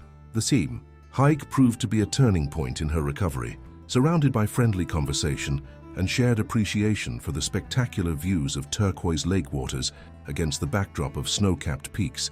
Megan found herself relaxing into the experience. The hypervigilance that had characterized her solo walks with Cooper eased somewhat in the company of others. During a rest break, while the group sat enjoying the panoramic vista, Ellen's friend Robert, a longtime local resident and avid naturalist, shared stories of his own wildlife encounters over decades of exploring the North Cascades. "I've had 3 close calls with bears over the years," he told them, his weathered face creased with smile lines. "Each one taught me something different about respecting their space and reading their behavior." He turned to Megan. "Ellen mentioned what happened to you. Sounds like you did everything right in a difficult situation." "I'm not sure about that," Megan replied. "The bear spray didn't work very well, and we ended up trapped in a tree." Robert nodded thoughtfully. "Wind direction is crucial with bear spray. And sometimes, even with perfect technique, things don't go as planned. That's the nature of wilderness encounters. We can reduce risks, but never eliminate them entirely." His matter-of-fact approach was refreshing after weeks of well-meaning, but sometimes overly cautious responses from others. He neither minimized the danger she had faced, nor suggested she should avoid the forest in the future. Instead, he acknowledged the inherent uncertainty of wild places as part of their value, rather than a flaw to be eliminated. "You know," he added, "I had a mentor years ago, an old forest ranger, who used to say that a wilderness that poses no risks isn't really wilderness at all. It's a park, a human-controlled space with the illusion of wildness." He gestured toward the rugged mountain landscape surrounding them. "The North Cascades are still genuinely wild in many areas. That's what makes them special, but it also means accepting certain realities about sharing space with creatures that don't play by human rules." As they continued their hike, Megan considered Robert's perspective. Perhaps full recovery wasn't about eliminating all fear or anxiety related to the forest, but rather finding a balanced approach that acknowledged both the wonder and the potential dangers of wild places. The bear attack had shattered her somewhat romanticized view of the wilderness, but in its place, a more nuanced understanding was emerging. By the time they returned to the trailhead late that afternoon, Megan felt more at peace than she had since the attack. The day had reminded her of what had drawn her to this region in the first place, not just the beauty, but the authentic wildness of the landscape, with all its complexity and unpredictability. That evening, sitting on her back porch, watching the sunset paint the mountain peaks in shades of golden rose, she made an important decision. She would stay in her house at the edge of the forest, despite the lingering echoes of fear, despite the occasional startled response to rustling, leaves or cracking branches. This was where she wanted to be. The attack had changed her relationship with the surrounding wilderness, but it hadn't destroyed it. The following morning brought a call from Professor Davies with an update on his research project. "We've collared 5 black bears in the area over the past week," he told her. "The preliminary tracking data is already showing some interesting patterns. The bears are indeed altering their movement corridors in response to the resort construction, and several are spending more time in areas closer to residential properties than we've observed in previous years." "Is there anything that can be done?" Megan asked, thinking of the other reported bear encounters in the region. "We're working with county officials to establish a wildlife corridor protection zone that would preserve key movement routes," the professor explained. "Your incident report, along with the others we've documented, has been instrumental in demonstrating the need for these measures. Sometimes it takes concrete examples of human-wildlife conflict to motivate policy changes." The idea that her frightening experience might contribute to positive environmental policy outcomes offered a new framework for processing what had happened. Perhaps there was a purpose to be found in the seemingly random encounter, not one that erased the trauma, but that placed it within a larger context of human-wildlife coexistence in a rapidly changing landscape. 1 month after the attack, Megan completed her volunteer training with the Park Service and began her first shifts at the Visitor Center Information Desk. The role primarily involved answering questions about trails, camping facilities, and regulations, but she also had the opportunity to contribute to the Wildlife Safety Education Program, sharing practical advice with visitors about responsible behavior in bear country. During one of these educational sessions, she found herself speaking to a family planning a backpacking trip, parents with 2 teenagers, excited but somewhat nervous about the possibility of wildlife encounters. When the father asked about the risk of bear attacks, Megan provided the standard statistics about their rarity, then added her personal perspective. "I actually experienced a bear encounter myself this spring," she told them, keeping her tone informational rather than dramatic. "It was unusual. Black bears rarely approach humans aggressively, but it taught me the importance of proper preparation and response techniques." She showed them how to properly use bear spray, explaining the factors that influenced its effectiveness and demonstrated the correct way to secure food in bear canisters while camping. The family listened attentively, clearly appreciating advice from someone with first-hand experience. "Were you scared?" the teenage daughter asked when the formal presentation concluded. Megan considered the question thoughtfully. "Yes, absolutely," she answered honestly. "But I also felt prepared because of training like the one you're getting now. And afterward, I learned that understanding bear behavior and habitat needs helps us minimize the risk of negative encounters. Most of the time, bears want to avoid humans as much as we want to avoid them." As the family thanked her and moved on to gather their permits, Ranger Martinez approached. "You handled that really well," he commented. "Personal experience combined with accurate information, that's exactly the kind of educational approach we need." Megan smiled, feeling a sense of purpose in her new role. It feels good to transform what happened into something useful for others. As spring gave way to early summer, the physical scars on Megan's leg began to fade from angry red to a softer pink. The emotional scars followed a similar progression, still present but less raw, gradually integrating into her broader life experience rather than dominating it. She and Cooper resumed their daily walks, though they now varied their routes and timing more frequently and always carried bear spray. The forest trails slowly reclaimed their status as places of refuge and renewal rather than sources of anxiety. 6 weeks after the attack, Megan hosted a small gathering at her house. Ellen, Robert, and a few other neighbors who had supported her during her recovery. As they enjoyed a potluck dinner on her back porch, watching the evening light on the mountain slopes, the conversation turned to recent developments in the community. Did you hear the county approved additional environmental protections for the new phases of the resort development? Robert asked, passing a bowl of salad. They're requiring wildlife corridor preservation and more extensive buffer zones along the river. Ellen nodded. I heard Professor Davies' research was instrumental in that decision. Those tracking collars on the bears showed definitively how the construction was affecting their movement patterns. I testified at the county meeting, Robert added. Used your experience as an example of what can happen when development pushes wildlife into closer contact with residential areas. Several other people with similar stories spoke up too. I think it finally made an impression on the commissioners. Megan felt a quiet satisfaction knowing that her frightening encounter had contributed in some small way to policy changes that might prevent similar incidents in the future. The bear that had attacked her was gone, but its legacy lived on in both her changed relationship with the wilderness and in community actions to better balance human development with wildlife needs. As dusk deepened into night, her guests departed, with warm hugs and promises to gather again soon. Megan stood at the edge of her yard, Cooper at her side, listening to the night sounds of the forest, the hooting of an owl, the rustle of leaves in the gentle breeze, the distant call of a ow, coyote. These sounds had briefly become threatening in the aftermath of the attack, but now they were reclaiming their place in the auditory landscape of her home. She thought of the bear, remembering not just the fear of their encounter, but the animal's power and presence. The glossy black fur, the surprising grace of its movements, the determined intelligence in its dark eyes. In the end, it had been acting according to its nature, in a world increasingly transformed by human activity. The tragedy lay not in the bear's behavior, but in the collision of wild and human worlds that neither had fully chosen. Megan turned back toward her house, the lights in the windows creating a warm glow against the gathering darkness. Cooper trotted beside her, pausing briefly to look back at the forest edge before following her inside. Tomorrow they would walk the trails again, moving through the world with heightened awareness but diminishing fear, carrying both the memory of danger and the enduring appreciation for the wild beauty that had drawn her to this place. As she closed the door behind them, securing it against the night, Megan reflected that perhaps this was the most realistic outcome of such an encounter, not a complete return to the person she had been before, but the emergence of someone new, shaped by experience, more conscious of both vulnerability and resilience.